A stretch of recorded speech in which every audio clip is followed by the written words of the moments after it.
Well, hello, Gary. I'm so glad you agreed to this interview. Um, yeah, I guess just to get started, do you want to give a little sentence about yourself, who Gary is? Well, I was born and raised in Stevens Point, Wisconsin, Yeah. and went to P.J. Jacobs High School in Wisconsin, Stevens Point. I worked for many places, Weber Plastics when I was 14 for a summer job. Mhm. And after school, I worked for various different places, and I ended up going in the service in the military. Got out of the military, got into Consolidated Paper Company that I worked for. After retiring there, I came to, I worked for a disability type situation where we lived in a building and took care of the developmentally disabled people. And after that, I came to Minnesota in 1991 and worked at various jobs, Good Earth Restaurant, Burger King as a supervisor, and ending up at Marshall Fields and Macy's at Rosedale Mall. And I was married, as you asked before, so I kind of know what the questions are. So I was married in the 90s, and we were together for 20 years. My wife died. With her, I had 2 homes, and the last home that I had, when she died, I didn't feel like staying there by myself. I wasn't motivated to shovel the snow or cut the grass anymore. Yeah. So I let the kids have it, her kids have it, and I put in for public housing, and I've been living here since 2012, October 2012. Okay, cool. Yeah, well, thank you for that really nice summary of your life.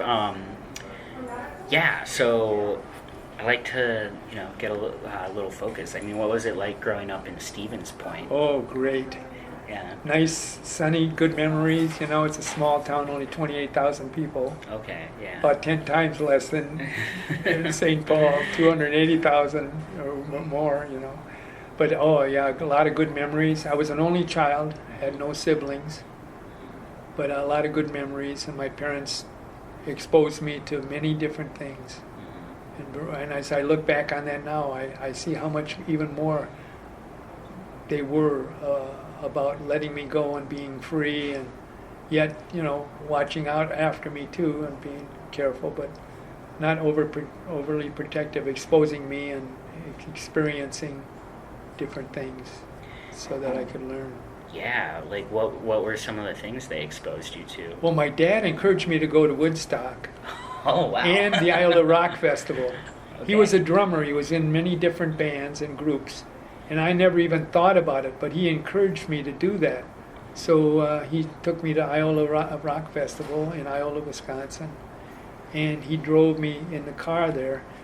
Closest he could get, I think, was like 5 miles out, because the cars, like Woodstock, were jammed all the way back. But he dropped me off as close as I could, and some girls in a convertible picked me up and took me the rest of the way in. It was really great experience, and staying there for, unlike Woodstock, it was 3 nights, like Friday, Saturday, Sunday. This was Thursday, Friday, Saturday, and Sunday. 4 nights in Iowa Rock Festival. And I was joined by people that were around my campfire and stuff, and I was the oddball in the group. Everybody had long hair and beards and stuff, and I had short grizz cut, because it was like the service oriented with the service jacket and stuff on and stuff. So I don't know. So I got people to share my campfire with me, and we went out and get sticks of wood for more campfire. Laying on the ground for that 4 days. It was interesting, to the point where when I got home, I couldn't go to bed. I slept on the carpet on the living room floor the first night I got back. I was so used to it, I couldn't go to bed. Well, you really, sounds like you came into your own a little bit. Oh, yeah. My parents, maybe I was ahead of my time for my age, too, because my parents would ask me for financial advice, and what to do and all that at 12 years of age. And Yeah. they held what I said very heavily and followed what I said and ended up doing well. I guess that was just my natural thing that I had about finances or managing money or whatever, I guess. Yeah. I don't know. Well, yeah, and so how old were you when you went to the Isle of the Rock Fest? I was 19, 19. 69. Yeah. Okay. I graduated in 69 also. Same Okay. year I Excuse me. graduated. Sure. Is Jen in back there? Yeah, she just She got is? here. She just got here. Oh, okay, thank you. Yeah, you're welcome. So you're 19. Okay. 19. Perfect age. Yeah, no, that That is was a the good age. timing, Yeah. you know. And when the Beatles came, you know, I was like 15, you know, 1965, 64, 63, 62, when they way back when I was still 12, so that was at good age, 12 and older, you know. Yeah, when you're just starting to get exposed to new music and stuff, Yeah. and kind of starting to form your own tastes. Oh wow, yeah, we saw all those groups at the rock festivals. Everybody, Ravi Shankar, including on Sunday night, he played. I mean, you name it. Brownsville Station. You know, I don't even know if it's before your time and you even know some of these groups, but Yeah, no. we had them all. It was great, really great experience. So I'm glad my dad encouraged me Yeah. to do that. And later, I saw a plane flying overhead. I said that was me. They charge $20 and you can fly over and look down on the group. You know, we were overrun like Woodstock. Woodstock was supposed to have 50,000. They had 10 times that amount there. We were supposed to have like 25,000. We had 10 times that amount at Iola Rock Festival. Yeah. It was a great experience, so I'll never forget it. I mean, to watch the grass being tall the first day and getting lower and lower as the people came in and tromped down, yeah. Oh, and the applause. I was right. I had the best seats, like you talk about when you went to your concert. I was like 100 feet from the stage, maybe at the most. And I was right there, right in the middle. I had the best seats and everything. And when they got done playing with that powerful 12,000 watts of power, they had a power wall of, you know, amplifiers and stuff. And when they got done, you know, with the song and we finished applauding that were next to the stage, way off to the horizon, where the sky meets the earth, people all the way there, and they're still applauding because it takes a while for sounding. Oh, yeah. 800 feet per second or whatever. Yeah. Takes a while, so we're done, and they're still screaming and yelling like it just finished. So it's sort of like a wave. Yeah, it was a great experience. Really great. Really Yeah. great. I'm glad my dad encouraged me to Yeah. go. Did you play any instruments yourself? Or? I tried to pick up guitar. Like I learned 8 days a week on the guitar. Okay. Tequila. On the piano, I learned I Just Called to Say I Love You by Stevie Wonder. You know, just I get the sheet music, figure out where the notes were on the thing, and I do that, you know. Yeah. But never really as good as I'd like to be, you know, like guitar and be able to sing and play. I can't sing and play at the same time. I have to either sing or play. Yeah, Not that can be. coordinated. I play some guitar myself, and Oh. it took some practice to get used to the singing and the playing, and I can still only do like chords. Some people can do crazy Yeah. finger picking and sing, and I can't do that. I have been looking lately, though, and I'm curious because Yeah. they have had this chart where they call it the smile chart or whatever, where you can learn to play with anybody, any song, anything, and it'll be perfect. And it looks interesting to me. I'm thinking about maybe Alrighty. you covered it, huh? Yeah, pretty much. So I'm thinking about maybe doing that. Yeah, that's And great. checking in on that and trying it again. Because my dad ended up playing the guitar I had. I had a harmony guitar. Oh. My dad ended up playing that. And they wanted me to play clarinet in school. Didn't like that. My dad ended up playing clarinet. Everything that I failed or dropped, he ended up playing or doing. You could hear him on the clarinet or the guitar. Yeah, no. I just never finished or something, I guess. I don't know. Yeah. Interesting. Well, hey, I mean, you can always But try. I it tried again. everything, yeah. Yeah. Well, that's fun. I mean, I think that's really cool that your parents and your dad encouraged that a lot.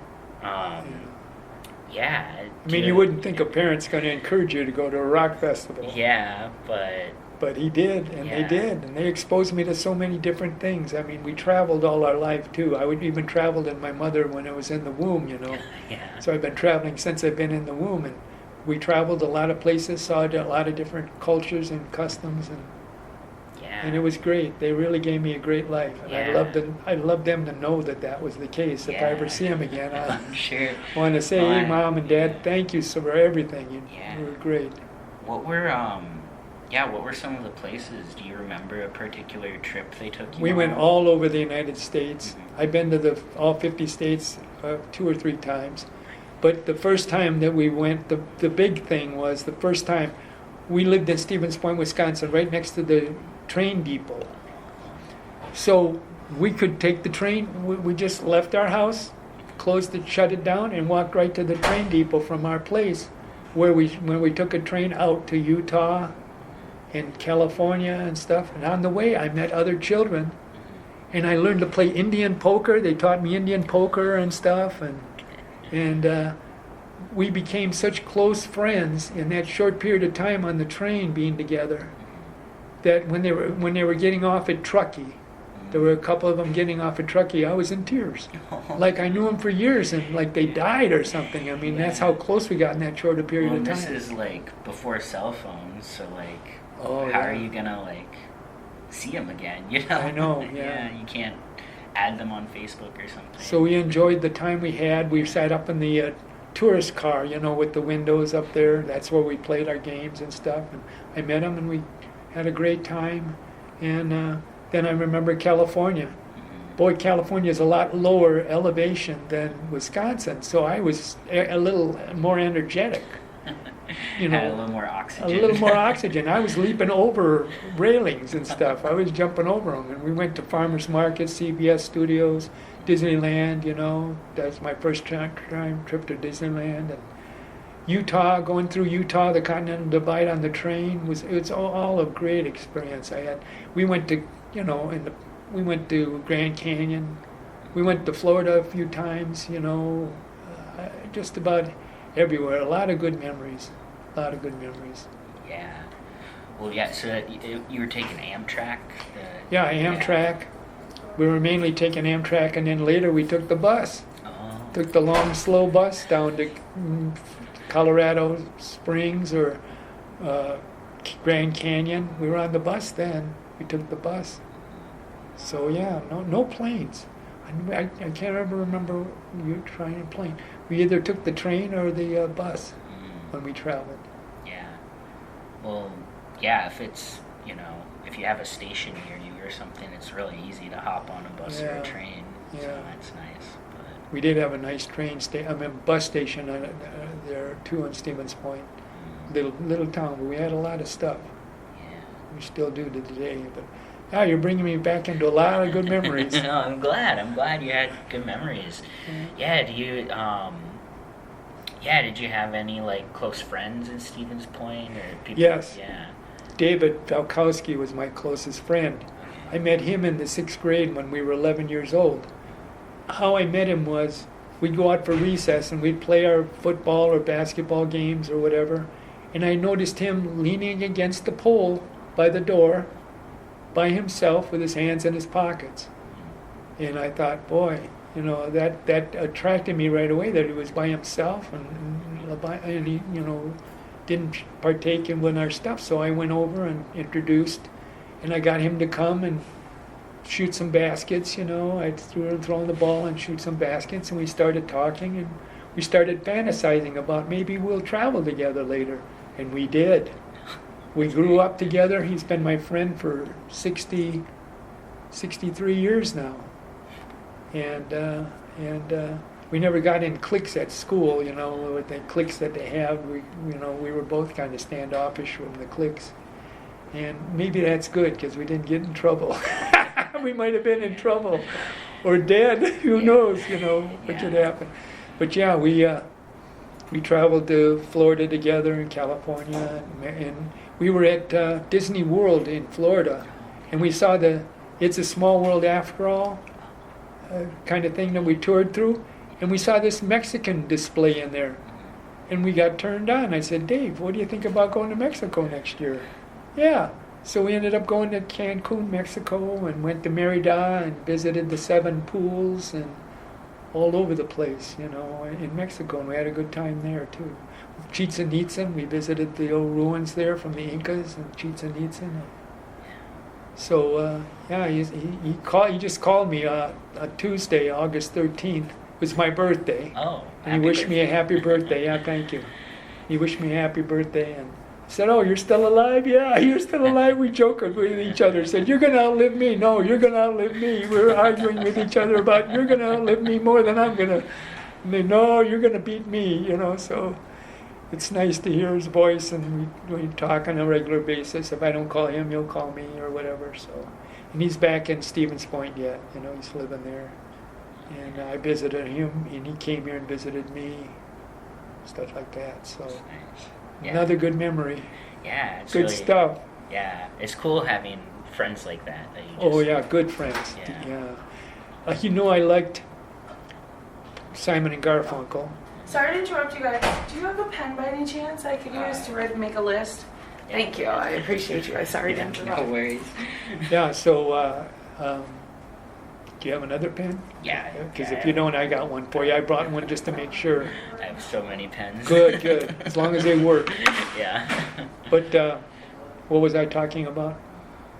Simon and Garfunkel. Oh yeah. On my birthday, he knew I liked Simon and Garfunkel, so he bought me the best of Simon and Garfunkel album. Remember what the album is? Yeah. remember No, al- we Remember albums? They're bringing them back now, aren't they? Yeah. No. They're bringing those albums back. They say they're better than the Spinach dip itself is $6. better than the the DVDs and stuff. Well, they probably are. You got zeros and ones only, and it's pretty basic stuff. You don't get that ambience, I guess, you get with a record or whatever. I bought every Beatle record there was. I only paid $1 or $2 or $3 for them, and then when I sold them for 20 a piece or something, you know, I bought the DVDs instead to replace them. Yeah. Yeah, it sounds okay, but I guess there's something about an album. Yeah. The analog is compared to the digital sound. Yeah. That's what I've heard. My dad has a lot of records too. All right. I think he's actually the same age as you. He was born 1950. Oh yeah, so- same here. Yeah. 1950. Same age, yeah. And whenever I traveled, I mean, when I was in the service and they shipped me back home, I'm glad I didn't have to pay for the shipping bill. You know, it was $5,000 at the time. That's a lot of money. And they shipped my records in a crate. It was a wooden crate, packed in a wooden crate. 1,500 albums I had.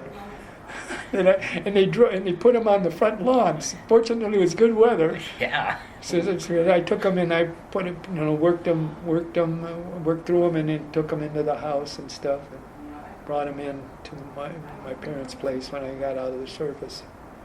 And so that a lot of good memories, all good stuff. Yeah. So you would have joined. How old were you when you joined the service? I was about 20. I was like right after I graduated in '69. Pretty much, I worked for Weber Plastics, and then I ended up going in the service about 1970. Okay. I was going to be a lifer, but things changed. It happens. Well, yeah. So it's you. Well, yeah, because your first job was at a factory too, right? Yeah, when I worked at Red Granite Pickle Packing Company for a summer job when I was 14. Yeah. And then after I graduated from school, I worked for Weber Plastics for a little while, and then I ended up going in the service. Yeah. No. I know. Factory jobs used to be a lot more accessible because I think my mom also worked in a plastics factory. Oh, yeah. After she graduated. Yeah, and it was piece, and I could really produce. I could really produce those boxes of styrofoam, whatever.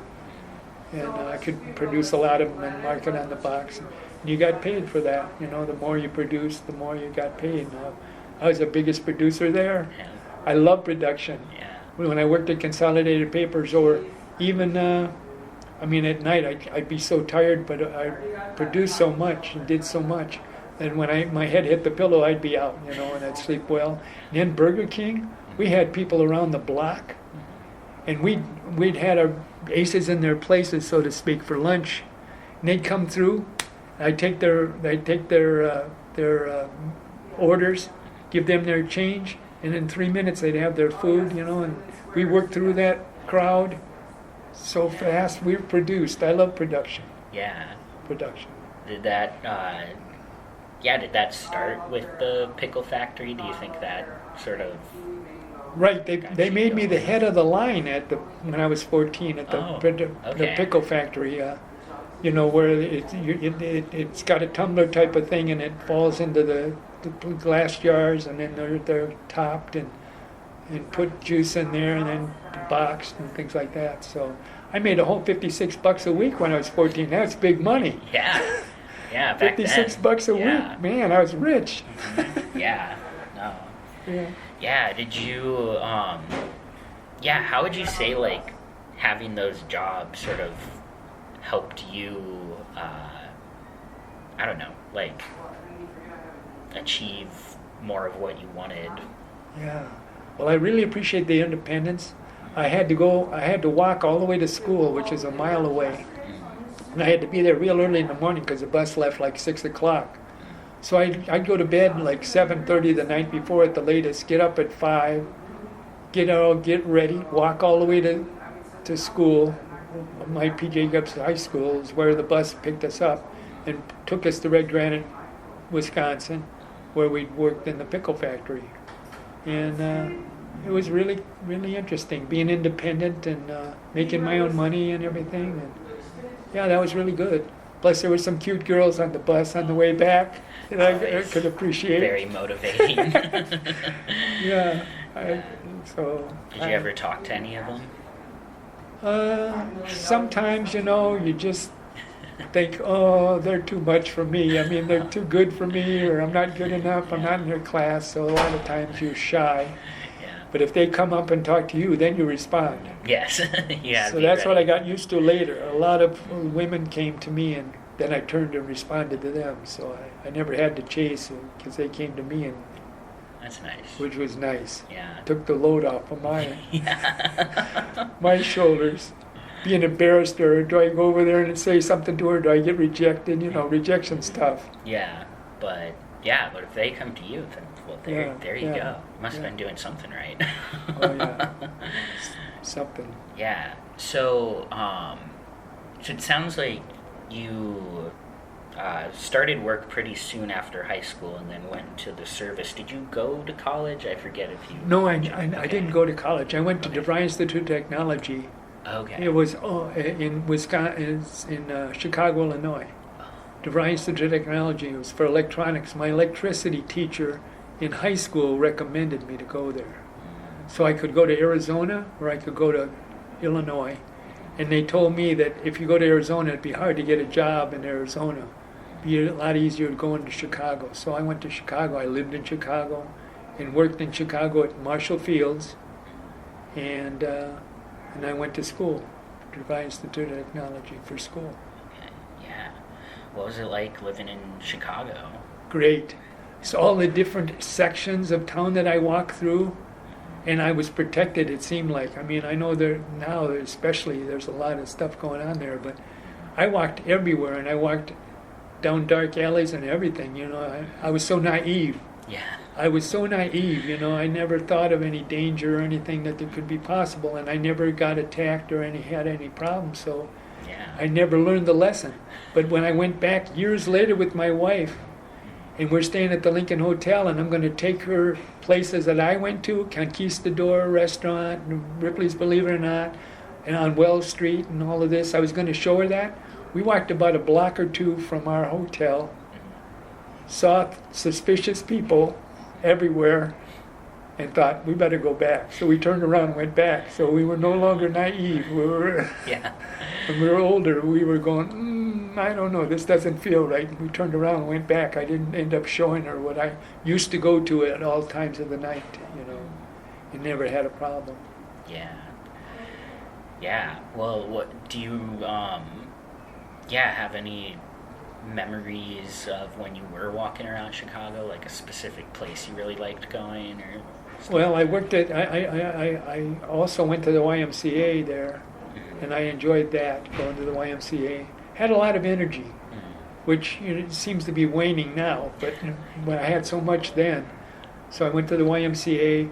I went to Marshall Fields. We could get stuff cheaper because we worked there. I got my first Sony Trinitron TV really reasonably. I got some things free. I got an ironing board for 50 cents, brand new. We could get stuff like that, when we worked for them. And then I went to State Theater. I loved movies. So I went to the State Theater and watched movies there, matinees for different movies. I've been watching movies since I was 2. I have a recollection of my first movie when I was 2. It was in Wisconsin Rapids, Wisconsin, with my mother sitting to my left of me. And my feet didn't even come to the end of the chair. I'm just a little person, 2 years old. And I remembered what was on the screen. Now, I didn't know what it was at the time, but of course when I got older, then I knew what it was. Because I remembered what the image was. And it apparently was a guy, it was taking place in India. And he had a flute and he was snake charming, the snake. At the time I saw it, I recorded it, but I didn't know what it was when I was 2. But of course later I figured out what it was. Yeah. Do you remember any movies you went to see? Oh, they had so many of them. My name is Mr. Tibbs. That was big at that time. The thing that they have on television now, I forget what the name of it is. In the middle of the night or something, the edge of the night or something of the night. And it was about a black man coming down South Mississippi to work with the marshal down there, They call me Mr. Tibbs, I think was the name of it. That stood out. It was a movie about racism and stuff like that, It showed that and stuff like that. So that one stood out to me. Call me Mr. Tibbs. Then, of course, we saw stage plays. They had stage plays there. My friend and I, Dave and I, later went to Chicago and we saw The Color Purple. We saw The Color Purple after we watched the stage play Cats. We went to see Cats. And after we came out of Cats, they had the movies The Color Purple. So we ended up watching the stage play Cats. We came out of the Cats stage play and went to The Color Purple. Okay, yeah, that's quite the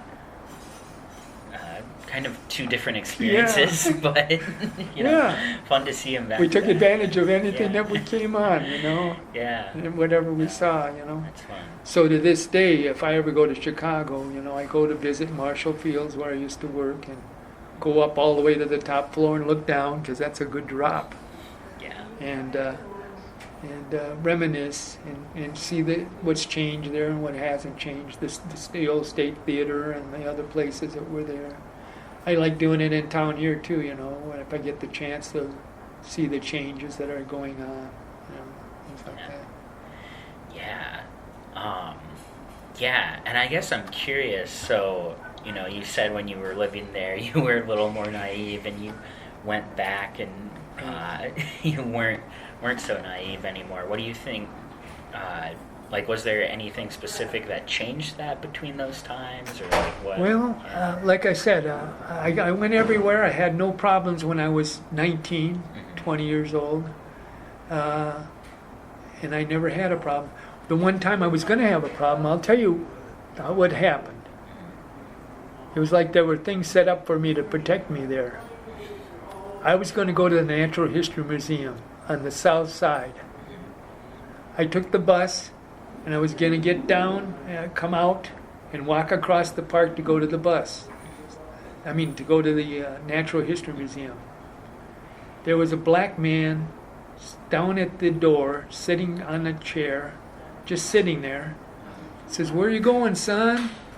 Said, "I'm going to the Natural History Museum." And he was black, and he said this to me, and I quote, "You don't want to do that, those kill you." Oh my. Yeah. And he says, and after he said that, he didn't just leave it hang. He said, "I'll tell you what you do. You go back up where you came from, take 2 stops back, there will be a bus comes down, picks you up, and take you right there." Just like he was my commanding officer, I instantly turned and did exactly what he said instead of going, and go through and do that, and who knows what would have happened. I went back up, went 2 blocks over, like you said, sure enough, here comes the bus. Thank you so Be much. careful. Thank you. Yeah, I see it shook a little bit. And sure enough, the bus came, and then as the bus was driving me through, I was looking all around and going, yeah, could have been a little rough walking through this area. And so it worked. I don't remember to this day how I got back, but I just remember that. So there were always things like that happening. We went to Porcupine Mountain. We had a church group. We went to Porcupine Mountain up north here in Minnesota, even when I was in Wisconsin. We came here, and we stayed over. We tented out there. We could hear the bear. We got this thin nylon tent. We could hear the bear rustling around, but we didn't have any food by our place, so he left us alone. Some other people left their food out, and they got that ripped to shreds. It's lucky they didn't get ripped to shreds. Anyway, when we were going to leave, this lady's car wouldn't start because apparently she had a little antifreeze leak, and that antifreeze is maybe sweet tasting, and it tastes sweet to an animal. So apparently a raccoon or a squirrel went up in there and chewed that hose off, leaking out her antifreeze. And so we're all waiting because we're not going to move without her being able to move. And out of nowhere, up over the hill, comes this vehicle, and a man's driving it. It's like an open Jeep. And he drives straight down to us, says, "Are you having a problem here?" She said, "Yeah, my car won't start because of this and that." He had all the tools. He opened up her hood, taped up, fixed up the hose, and put the antifreeze in that she needed and all that, had all of that set, and shut the thing down, and she started up, and we all were going to leave. And he got back in his vehicle and drove back over the hill. And I joked to him, I said, if we walked to the top of the hill and looked down, we probably wouldn't see him. yeah. Just your little guardian angel. Yeah, I know. I was saying that to him, I said, if we ever walked to the top of the hill now and looked down, we probably wouldn't see him. It was just uncanny how that happened. So I was helped in Chicago, and this lady was helped that I witnessed there at Porcupine Mountains to the north. So I've been alone all my life. I'm an only child, but I guess I've never really been alone, if you know what I'm saying. Yeah, no, you have some sort of Thing good. is, yeah, something That's good. looking out for me. Whatever. Yeah. So I'm curious because I know you're the same age as my dad. Right. And he, so he was like a teenager through the civil rights movement. Do you have memories of that, or? Oh, I remember the 60s. Yeah. The 60s were really, really big. There's so much stuff that happened there. We had, 3 assassinations in the 60s. We had, I was in the service. I ended up going in the service. I ended up going to Vietnam, Southeast Asia. And they were writing, about Vietnam, get us out of Vietnam and everything. And unlike today, which I appreciate, even if we're in a war that people don't support, they support the troops, which I'm happy about. Because when I came back from Vietnam, they turned their back on us. They never said welcome home or anything. I didn't get welcomed home until 2002, and when the minute somebody had welcomed me home in 2002, I broke into tears. Because they weren't supporting the troops, they were holding it against us too about Vietnam, And now, like I said, even if they don't support the war, they support the troops, which is good, because they are putting their life on the line for whatever. Yeah. Well, and also, there's, there's a lot of issues with veteran support when they come back. Right. But I think people are a little more aware that, the troops aren't the ones making the calls. Exactly. It's like chewing out the waitress that brings you your food when the chef is the one that messed it up. She has nothing to do with it. She's just there to bring your food out, and yet she's the one that's on the front line, so to speak, and she's going to get lambasted if you're upset about something, And it's really the chef. So I think people maybe are more sensible that way too. Maybe they've had enough brothers and sisters losing their life in the service or something, where over time they went, that's not right. We got to support the troops. So maybe circumstances happened to them that brought them around too now. So that ever since then, they support the troops. Yeah, not necessarily the war or whatever, but they support the troops. Yeah. Do you recall like something someone said to you, or like maybe something you saw on TV? Like, where did you get that feeling from? Which feeling? The like, the experience of like, oh, they're not happy with the troops either. Oh well, they had it on television all the time. They were rioting and stuff. Remember Kent State? I was there too. I was the Kent State when they got that famous picture in the Life magazine. A woman standing over that dead person that was just shot. They shot that way, you know. And I saw that history. The '60s were pretty heavy, you know. You had love on one area and hate on the other, you know. You had love and hate going on at the same time, which created conflict in the '60s, you know. And I saw that all the time on television. Nobody ever said anything that I can recall negative about me going to me personally or anything. But I did witness, you know, that they were against the war and everything. And personally, I feel that my service is paying off now because I get so many benefits. You know, I get medical and things like that, which makes it easier. I can drive anywhere. I can go anywhere in Minnesota for free now. I can hop on public transportation. The train, I took the train way out to Big Lake one time, 52 miles out, just because I could. Yeah. And it's great. So I feel now that I'm being compensated for my service in a sense, you know. Even though now the latest group that I got with that's out of Arizona, Phoenix, Arizona, they say we shouldn't be voting and we shouldn't be fighting. So had I heard that before, I might not have got involved in the first place, you know. Yeah. I just do what I know at the time, you know, and I knew more and more, and I did more and more, you know. That's all. I just whatever I knew, I did that, you know, at the time, and then later I find out, you know, other things, and I go, well, okay, maybe I shouldn't have been doing this or that, but I didn't know it at the time. Yeah. Naive again. Yeah. Do you have like an example of sort of like a lesson you learned or something you were like, oh, okay, this is, yeah. Well, in the service, when I was in the service over in Southeast Asia, I got close to a lot of people there, and I'm sorry I didn't follow up through it, you know. I'd have more friends today maybe or whatever because of that. But yeah, ideally, we really seem to not have choice. I mean, we don't really have free will, really. I don't really believe we necessarily have free will. We have choice. We usually have choice. But now they're even trying to steer our choice and hurt us a certain way, too. So they're influencing our choice, you know, with what's going on in the world, you know, and stuff like that. So my biggest thing is what's the most important thing to me, and what has been the most important thing to me from the time my dad took me to my first. I started out as a Catholic, you know. My dad took me to church and stuff, and I've been to all the Protestant religions and the independent ones, and I've been through them all. And as I knew more, I changed different groups to get with the same like-minded people, you know, and things like that.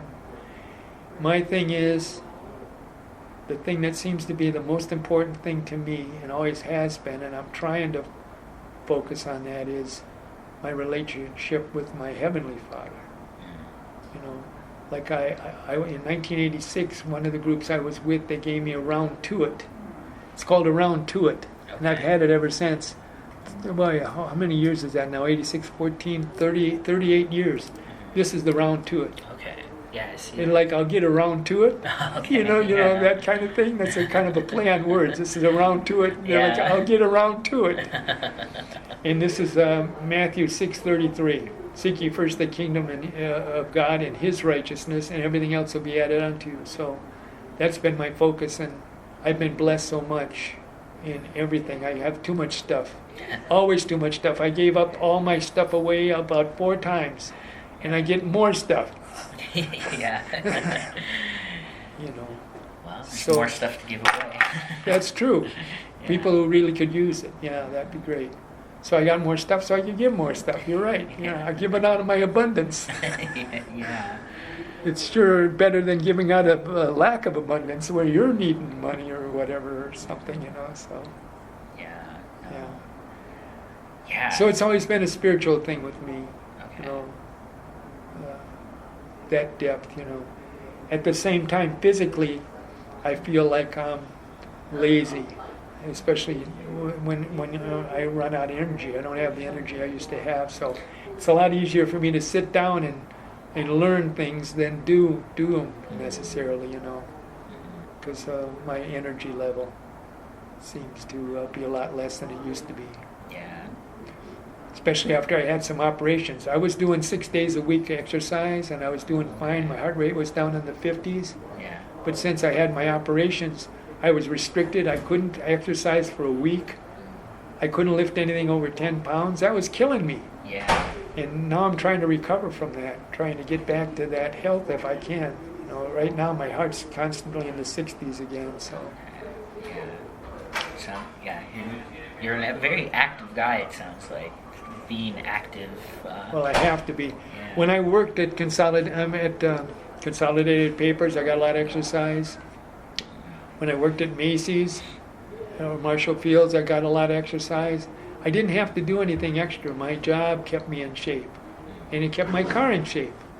But when I retired and I sat around for a couple months, I could feel myself, a little, like they say, if sitting is the new smoking, it kills you.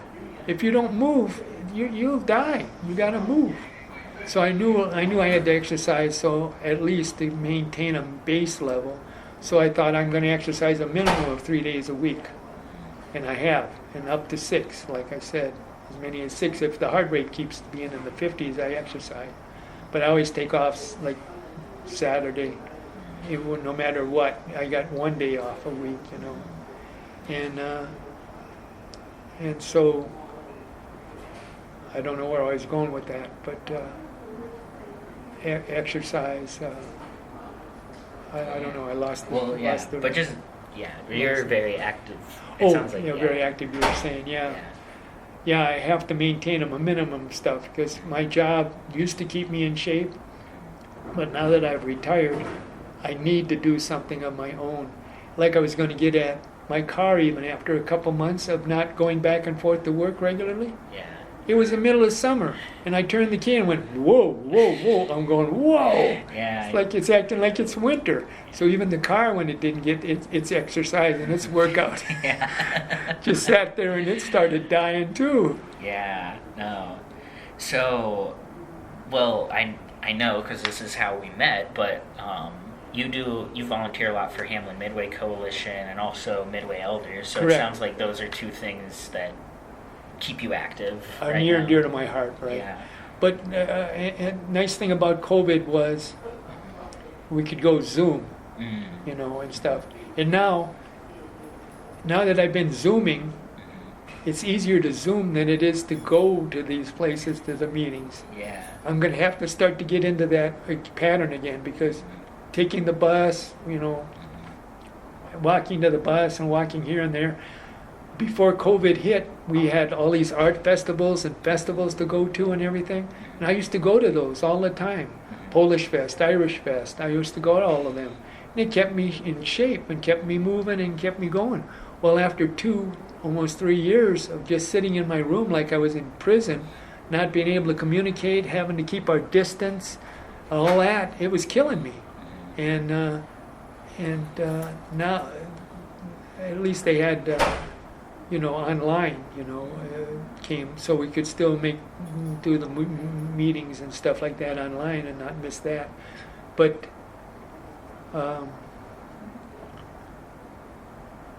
I've got to learn, I've got to get back to going to the green Spruce Tree building for meetings, and going to Hamlin University when we have our meetings there, going over to the Methodist Church downstairs when we have our meetings for the elders down there and things. I've got to get back into it again because it's easier to just keep sitting instead of moving. Yeah. That first step is murder, Yeah. sometimes. So I got to get back into that routine, and that's what kept me healthy. And that's probably why I'm losing my energy too, because I'm not as active as I used to be, but I am trying to be.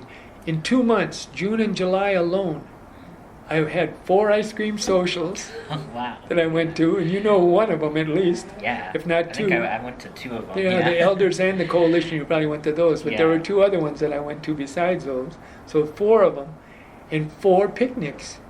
Also, in just in 2 months, 4 ice cream socials, 4 picnics. So I'm being active again, trying to go. And they had an Asian food festival Sunday, from 1 to 10, and I went to that, but it was really hot, and the heat was getting to me. I came home a little earlier, but I took a lot of video of it, and the different food, Asian food that they had. They had Thai, they had Hmong, they had Korean, they had all the different Asian varieties there. Plus they had music and dancing and a lot of stuff that went on there. So I got in on that, at least. And so I'm trying to, and when the fair comes, I'm looking forward to the fair. I just checked that today. It starts Thursday, and looking forward to that. Yeah, the fair is a big part of Minnesota. And I heard about Stillwater, Minnesota, Oh. and what they got going there. The lady that brought me this A&W, we're going to go to Stillwater. They got awesome farmers market out there and stuff like that,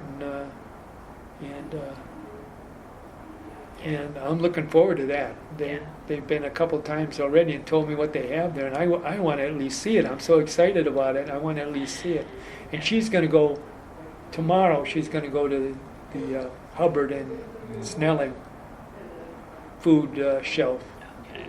That's her first time going there. I told her about that, so she's going to go to that, and that's put on by the coalition. Okay. They work that. Yeah. How did you hear about the coalition? Wow. Well, I knew a lady here, and she joined up with some other people that I found out was the coalition later. They were eating at a restaurant here in the area, Hamlin, because they try to support their Hamlin area. They support their restaurants and their, everything, their stations and everything. And then we had a gentleman from here also who was on the board.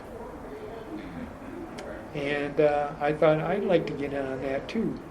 So I got in on the board, and they voted me in, and I was in, and I've been on the board ever since, and getting in on the activities and helping out. And doing whatever, meeting new people like you. Yeah, no. I mean, what do you enjoy about doing work with the coalition? And I mean, I know you do work with like the elders too, And now they've combined. Oh, okay. So they're just like a lot of things in the world that are joining together. Now the elders and the coalition join together, which I think is great. Yeah. Because they'll support each other, and whatever the other doesn't have, that'll support the other one, and so they joined together. So that's kind of great, because I've helped that when I was with the elders and with the coalition, talking to them about the others and what we're doing and all that stuff, and that eventually got them talking and joining together. No. Yeah, I think it's great that you're like plugging people in together. Oh yeah. Because you were on both boards, right? Or Right. you are. Yeah, I am. Yeah. I am on both boards. Yeah. Okay. On the elders board and the coalition, and we meet at different places and decide on different issues and things. And how did you get involved in the rental? I'm an AmeriCorps program actually. Oh, okay. So that's how I got involved, was the AmeriCorps. Oh, okay. Yeah. So AmeriCorps. Okay. yeah. That's not a Hubert Humphrey based thing. No, I don't believe. Well, Because yeah. some things were started by him. That Yeah, it's going. the Vista program. I think it got started in the 60s Oh, by okay. Lyndon B. Johnson. But yeah. By who? Lyndon B. Johnson. Oh, okay, I think. LBJ, yeah. I don't know. Don't quote me on that. Okay. But yeah, no, yeah, I think that's really, really cool that you like brought those connections together. So how long have you been in the Midway for then? In the Midway, I like the Midway. Let's see, we had our house in the Midway. Oh, okay. When I gave up the house after my wife died, I just moved a mile farther to the west. I'm still in Midway. I love the Midway area. You know, and they're expanding and growing even more. They're going to build a hotel there, as you probably know.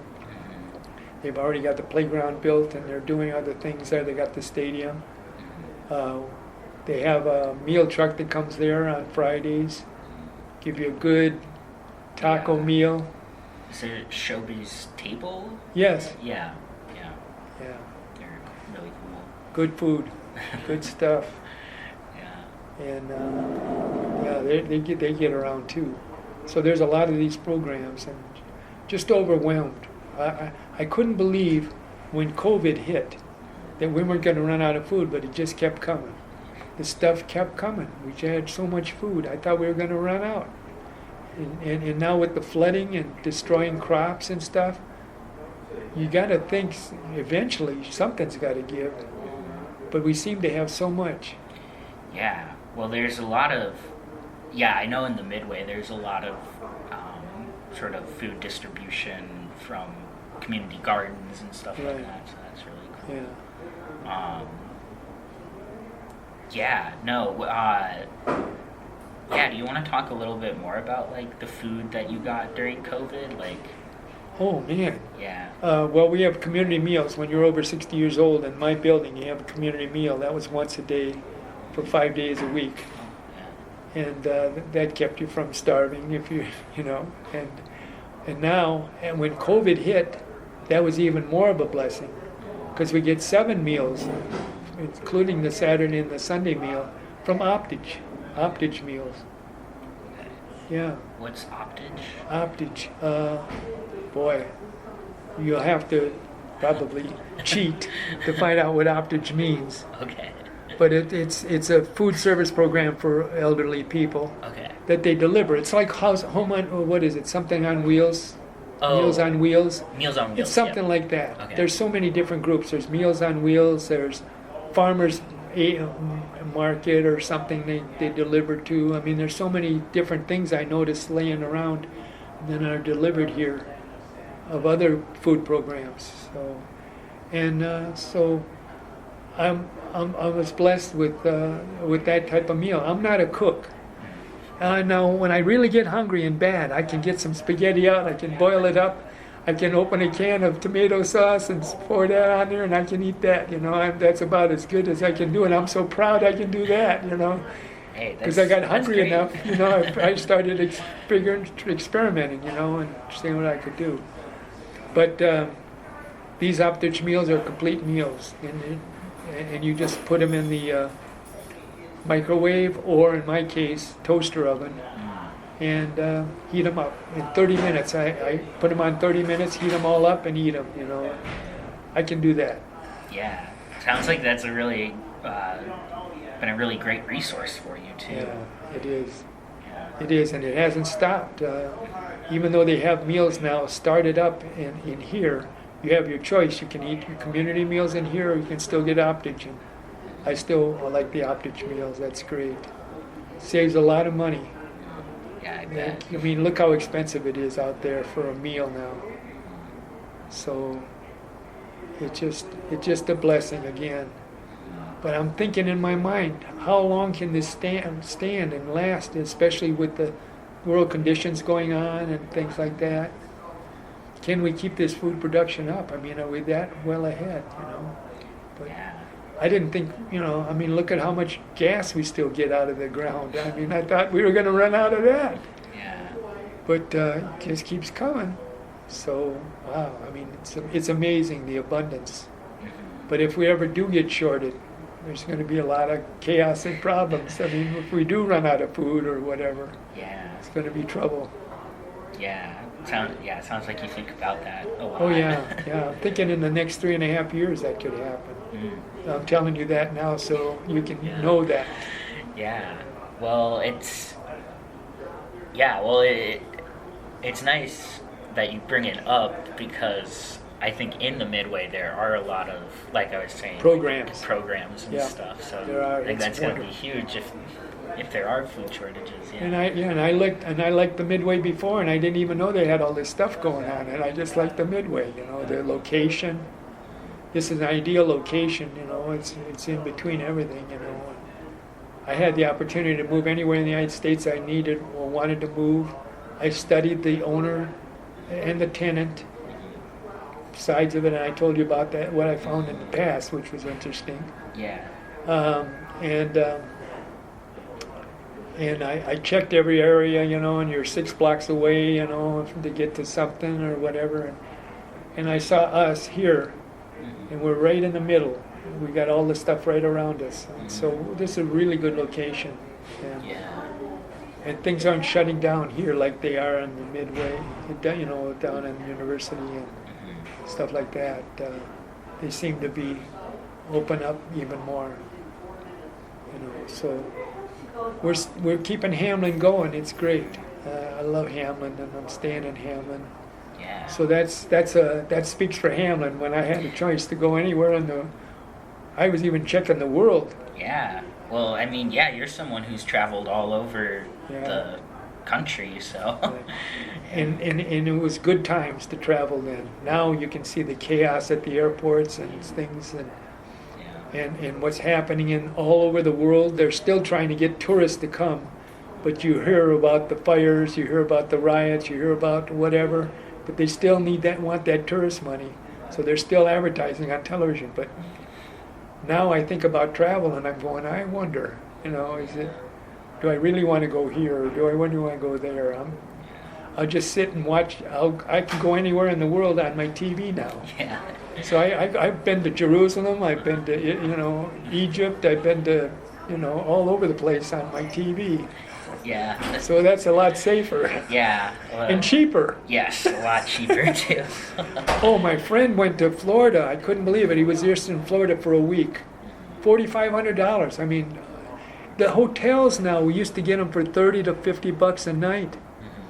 They're a couple $100. Yeah. I mean, you spend all your money at the hotel when you're coming to go to an event or something, and you don't have as much money for the event anymore. So that kind of turns me off to travel, except through my television, Yeah. No. through the internet. Yeah. What, how do you think that's kind of like affected young people? Because it sounds like you could travel much easier as a young person, Right. and now it's like so much harder. Yeah. Yeah, well, I'm sure I saw the television of with Delta and stuff like that, and how they were held up. They were planning this. I know a lady here who was planning on a couple years ago going to England. COVID hit, killed it, couldn't do it because they had to. When you go to, if you travel to England, I think when they had COVID going on, you had to stay a minimum of 3 weeks or something, a certain amount of time, before you could be allowed to go back or get out. And that'd be too expensive. It's so expensive in Europe to do that. So they killed that. Now she did finally go after COVID now and everything, and she saved her money up and she went. She was there for a couple of months. So it worked out real well. But I mean, you see the riots everywhere. Germany, England, Ireland, Paris, and you see the stuff that's going on everywhere, and you wouldn't really want to get into that, you know. And then the fires and the natural disasters, if you're there at the wrong time in Florida or Tahiti or Virgin Islands just got hit, Jamaica I used to go to, Nassau Islands, and you're there and you're trapped on that island. Yeah. Not good. Yeah. No, so I know, like, some people say like, you know, a lot of these things are increasing, but also at the same time our news coverage is so much more. So what? I mean, yeah. Do you have thoughts about that? That's true. That's true. That's true. That's true. Yeah. Even back in '86, when I was going to go to Jerusalem, Israel, and Egypt, Israel and Egypt, and I heard on the news, and that's back in '86, and like you said, it's even more coverage now. Back in '86, they told about where they were trying to kill a police officer that was on the bus, and they sprayed the bus just to get this one police officer, a policeman. And I heard that. So I immediately, in '86, thought, nope, I'm not going. And that one news program now, that's just in one area, just like they hear things here, and you think stuff is happening in Minnesota, and it is, but you think about, oh, the whole state is that way, but it isn't. It's just certain areas, you know, that where it happened or whatever, and there's a lot more area that where things aren't going on, and I probably would have been okay. Yeah. But it's interesting how the news does affect what we do and how we think, and well, and it's also like, the news, the negative stories get all the attention, so it's like... True. And they're funny at times. They showed this one news program where this woman's in a boat and she's got an oar and she's going how this flooded, you know, and how deep things are. And two guys walk through the picture. It's only an inch deep. They walked right through as she's going, oh, it's flooding here, it's flooding. And she's in a boat with a paddle. And it's only 2 inches of water. These two guys walk right in front of the camera, between her and the camera. Oh, you have to, people can make things look different. Look at how AI is going to be. This is the year of AI.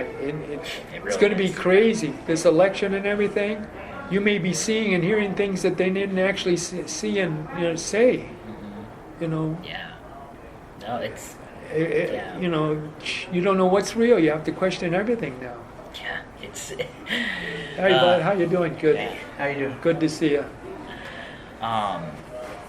No, yeah, it's really crazy. But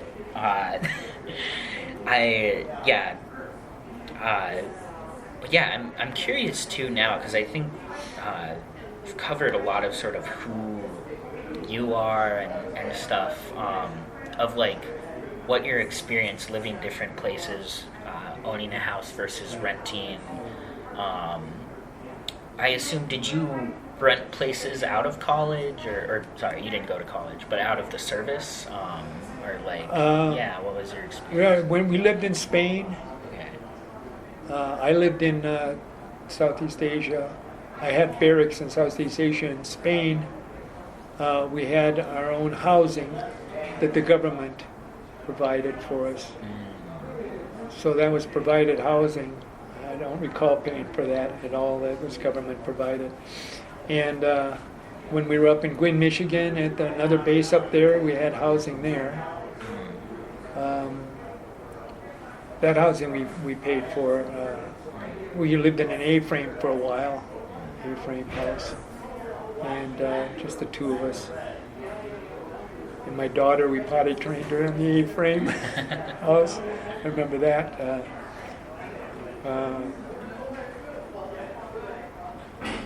And my parents always had housing. They lived with PHA housing, public housing in Stevens Point. Before that, they paid for housing, you know, rent, and I was with them and everything. And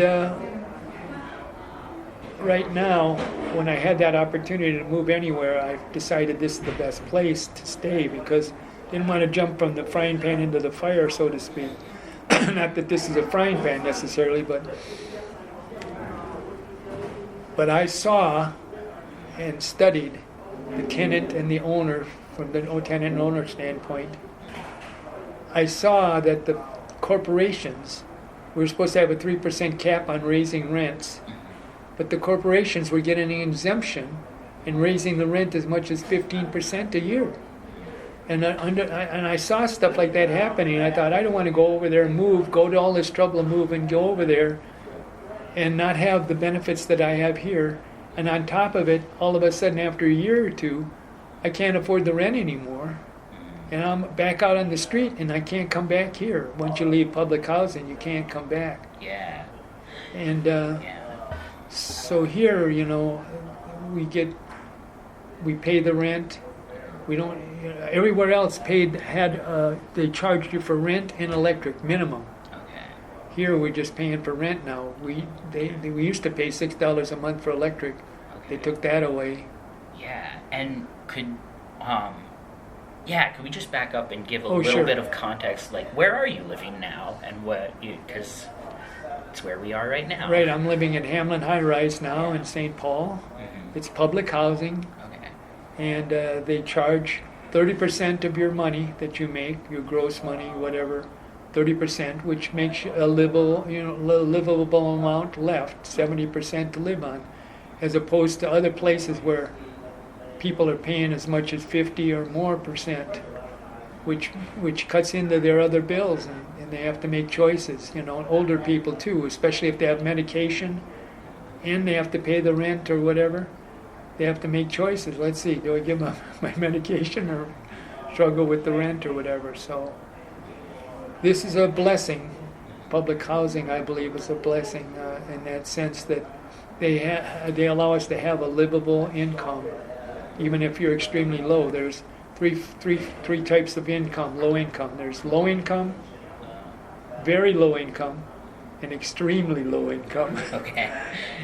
And if you have extremely low income, you can live here and you can thrive based on them only taking 30% of your wage, and you have enough money for food and clothing or whatever other necessities you need. So it's wonderful. Although the public housing in Stevens Point, they moved my mother out of the first one, and she went to the second one with Dad. My mother and father went to the second one, and they made that market value housing, rent. But they still had the other one, and when my mother died or had to go to a nursing home, they immediately shut that other public housing down too. So there were no public housing in Stevens Point anymore that I know of now. Maybe they did something since, I haven't heard, but both public housing, which fortunately my mother and father were able to use before they were gone. But if they ever close down public housing, I mean, where are the people going to go? What are they going to do? What are they going to be able to afford out there that's out there? They talk about AI, and you talk about the web and lies, and you talk about deceit. I can't tell you how many times I'm sent stuff, $300 a month for rent. They show this beautiful house or this beautiful, apartment, $300 a month, and how nice it is, Well, naturally, you're going to punch into that once they have that as a headline, $300 a month. Yeah, I want to see this. You go in there, you find out it's just a hoax. It starts at $1,200, $1,300, $1,400 a month. Yeah. And that happens a lot. They do that with death too. They'll show like Dustin Hoffman or something who you thought was still alive, or somebody, and they'll show his picture and they'll say people died. Well, you go right away, what are you going to assume? That's Dustin Hoffman. Did he just die? So you're going to punch into that. Never say a word about him dying. Yeah. It's all a hoax. It's all deception. Now it's going to be tough this from here on out with all this electronic AI. There's a lack of personnel everywhere too. People everywhere, the police, the bus drivers, the retail places, lack of workers there. Even when the people could work out of the house, because of COVID, they had them work out from home. Now they go, okay, COVID's over pretty much. Come on back, and the people go, no, we don't want to come back, because they didn't have to pay for child care. They could work at home. They get 8 hours of work. They could do it in 6. Yeah. They could cook. They could follow their children. Yeah. You want me to come back and go put up with the traffic, pay for the gas and the maintenance on the car, and pay for child care? And No, I'm not coming back. Yeah, no, no, that's interesting. Well, and so how long have you been living in Hamlin High Rise? 12 years. 12 years? This October will be 12. Okay, Yeah. yeah. So it sounds, and it sounds like, you really see the value of sort of this setup for elderly people. Right. They've opened it up to, this used to just be a senior citizen place, 62 and over. Now that we've gotten with RAD, we were under HUD before, now we're under RAD. They opened it up to everybody, so we have babies right on up to elderly now together. Okay. And sometimes the energy's a little too much for some elderly people, so they've left. Okay. Because they can't deal with the energy that's going on from the traffic that comes in. So some people have left and gone elsewhere, and I hope it works out for them. Yeah. But, sometimes, you're older and you just can't put up with all the energy that's going on. Yeah. Do you like the energy? You're an energetic guy. I don't mind it, yeah. Matter of fact, I'm involved in so many things. I'm the building orienter, so I get to meet every person that comes in here. I orient with them, I get them accustomed to the building and their rooms, I answer any questions they have. So I'm also involved in that, besides the elders and the coalition that I'm in. So they come to me a lot of times about everything. So being an only child, that's great. And that's why another reason why I wouldn't want to move out there on my own. I think I appreciate a community. And being an only child in that, it's great that people come to me, or we talk, or we share, we play games. We do so many different things here. And I'm really involved to the point where I had to give up some things. Like I gave up computer administrator job. We used to be computer administrator here too. It was just too involved with the hacking and that. It was going on every day. I had to be on that computer to keep it going, and it was too much time. I had elders, I had coalition, I had orientation that I had to deal with too, and it was taking too much of my time. So I thought it'll show me what I need to give up. Sure enough, I had to give up the computer administrator job. Yeah. So I don't deal with that anymore. I'm done. So far I haven't had to give up anything else, but. If it gets too involved and it's starting to come together more and more, you have to make choices now. We have so much stuff coming on. There are two or three things going at the same time on Wednesday. You have to make a choice now, or Friday or Monday, So they're really getting active again, and we were the most active building before COVID, and we're really opening up again. Yeah. Like what are some of the activities that happen here? We had a prom. I never went to my high school prom. We just had a prom a month ago. That's awesome. And I won part of the court. I was voted as the court king or whatever. And I never went to my high school prom, so I appreciated that. It was really cool. Yeah. Everybody dressing up in that. We had an Olympics here during the Olympics. I won a bronze medal in one event. Other ones got a gold and silver, of course, in other events. What event was it? Oh, in the event that I won, it was the ring toss for the bottles. I had to, whoever got the most rings on there, first, second, and third place. And I managed to pull off bronze, getting a couple rings over the bottles and stuff. And they had other things. They have coloring and crayon and colored pen activities, and we play. Dominoes, we play King's Corner, we play spades, we play a lot of card games. They're always calling me and saying, Gary, can we play dominoes or whatever? And if I'm free that day, I say, yeah, we can get that to going, and stuff.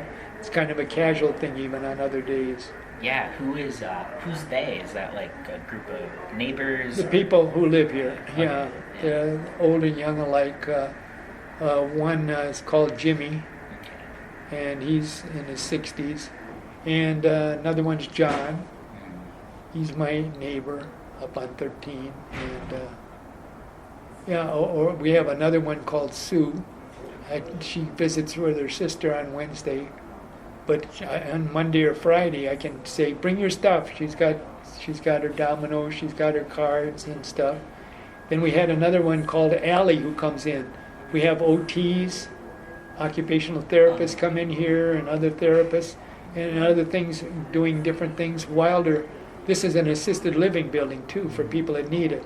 So Wilder has a lot of programs that we can get in on. So I'm happy that I'm in an assisted living building, even though I haven't needed assisted living personally. But we're allowed to get into some of those programs that Wilder has. So that's kind of interesting, and keeps us active and gets me out of the room. Yeah. Gets me up and going. Yeah. Well, it's nice when, a building has that kind of community. Right. Yeah. Especially if you're an only child, being by yourself. There was a doctor that was going to do a study. It was 20 or 30 minutes of questions, like this. And it was about people who are living alone. Yeah, people who are living alone, not in areas like this of community, but off by themselves, and how it affects their mental. They were going to test that mental capacity of a person who lives alone. Isolation. I mean, look at what it did to the children. COVID. Yeah. When they couldn't go to school, couldn't get with their friends, and it was tearing them up. Yeah. It might affect them the rest of their life. Well, yeah, no, I mean, my roommate, well, he just moved out, but he's a teacher, and they're definitely still dealing with, like, behavior effects and stuff from COVID. I know there's enough stuff going on in the world, and it's all coming down at once. Yeah, I've seen a program on that, a documentary just a couple of days ago, how the children were mentally getting affected. Instead of being our future leaders, they may be something else. Yeah. We'll see. I hope not. Luckily I think there are a lot of very bright young people, but COVID affected everyone. Yes. So we're going to have to be dealing with that forever. And I've heard another thing about elderly people. By 2030, going to be more elderly people than there are 18-year-olds and under. Because they're not giving birth like they were, all this abortion stuff and everything. And if you remember China, they're in trouble. Why? China used to have a ban. He said only one child per family. They used to kill all the girls and only allow you to have one child. And now they're hurting. Now they're saying have as many as you can, but it's beyond the point of no return, so to speak, where they're not going to be able to make that up again. So they made a mistake doing that, and it's affecting them. Yeah. Yeah. Why do you think people are having less kids now? Why do you think that's happening? Well, look at the economics. My mother and my father did work. She wanted her own money. But I mean, in the past, the man used to make enough money to bring home the bacon, so to speak. The wife would cook and take care of the children, and that's a lot of job. Somebody did a study on that. If you see how much a cook gets, how much a babysitter gets, how much this gets, that gets, you add up all those figures, they make a lot more money than the old man bringing the money home. Yeah. I bet. It's expensive, Yeah, just to have that covered. And, so... Well, there used to be, the family wage, whereas now they kind of expect... The companies and the head of the companies, I mean, they used to only make 2 or 3 times more money than the employees. Now it's 10 or 20 times.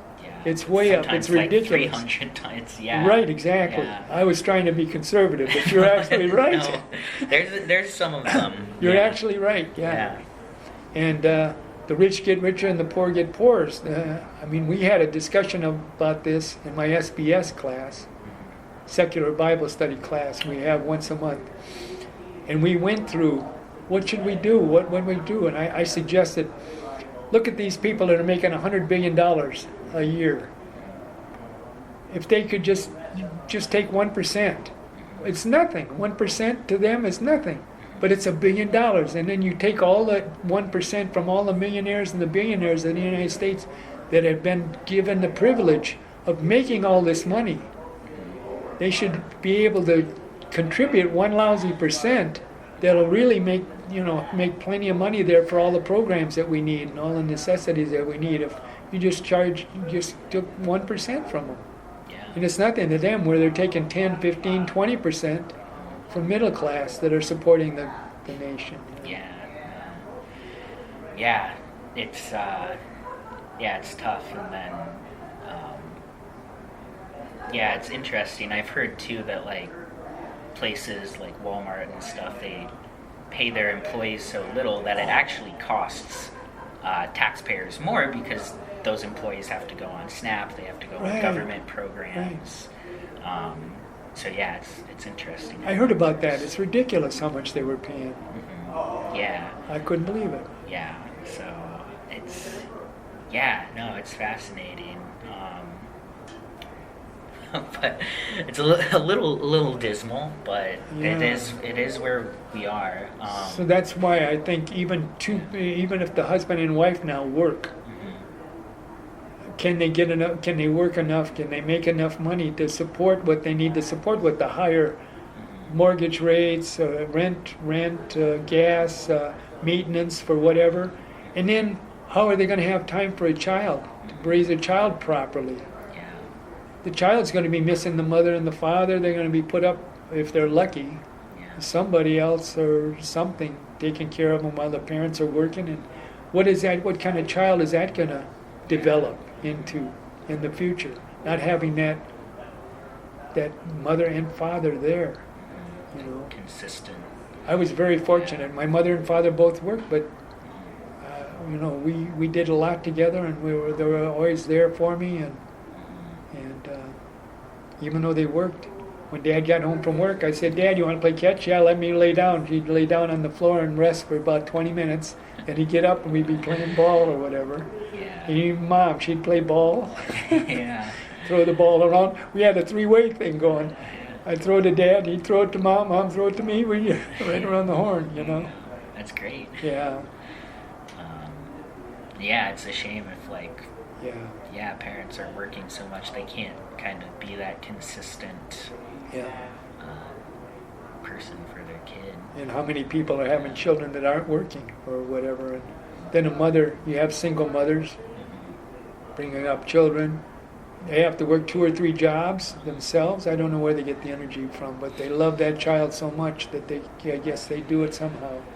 But 2 or 3 jobs working just to put food on the table and live and exist and survive. It's something else. I was really blessed. The more you ask me and the more we talk about this, the more I realize how blessed I was. Yeah. I mean, and would you say,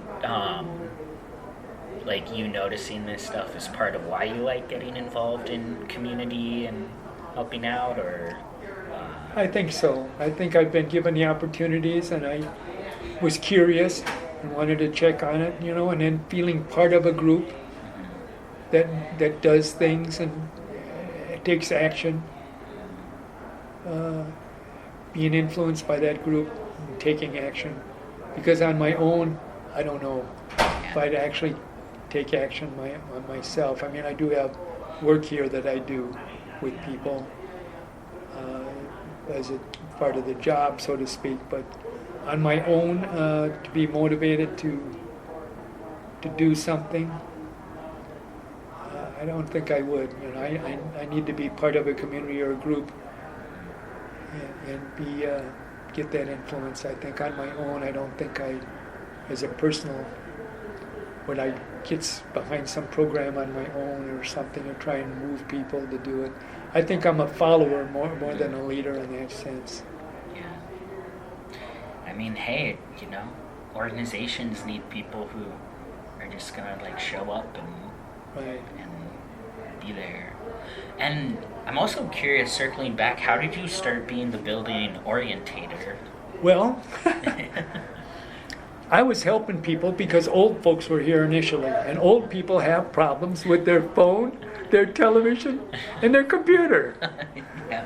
So when I see a problem and I see somebody that needs help, I offer help. So I've been helping these people, and when the manager and the human resources person got together and said, we need a building orienter. They both chose me because they said, you're already helping people. This way you can help them and continue to help and get some money. Yeah. I said, oh, okay, I can always use some extra money. So they said, you were helping people already, so now you can do it and get some money for it, you know, orienting. Yeah. Then it sounds like you enjoy it. Right, meeting people. That's what I enjoyed about traveling and going all over the world, learning the different customs that people had, learning what I can do and what I shouldn't be doing to upset somebody or whatever, and different people. And I always got along with people all over, including Spain when I didn't know Spanish yet, or Thailand when I didn't know Thai. I learned the languages wherever I went, Spain, you know, or Thai or whatever. And yet, when I asked people for help, they would bend over backwards to help me out, even though you didn't speak the same language. I remember when I was in Spain, and I was looking for Casa de Campo. That was an amusement park. And there was this busy businessman walking with a suitcase, you know, down the street with his business suit. And I asked him, excuse me, do you know where Casa de Campo is? And he immediately stopped what he was doing, grabbed my arm, took me to the corner, went. So this way, 2 blocks, that's what he was telling me, and then 1 block. And so I said, thank you, gracias, you know, and I said thank you, and he went on with his business. He stopped for me and did that for me. Now there were some Puerto Ricans that were sitting in the cars that spoke Spanish, but I think they clashed, Spanish and Puerto Rico, for some reason. Because they were trying to talk to him and ask him a question, and he just ignored them and kept going. He bent over backwards for me, but the people that could speak the language that were Puerto Rican or whatever were asking, he ignored them. And went on. So, and in Thailand, I can't tell you how many taxi drivers took me to their home, introduced me to their wife and children, had a meal with them, and everything. I think it all has to do with the attitude. You don't go over there like you own the place. I'm an American, and go over there and trying to tell them what to do. No, you're in their country. You respect their customs.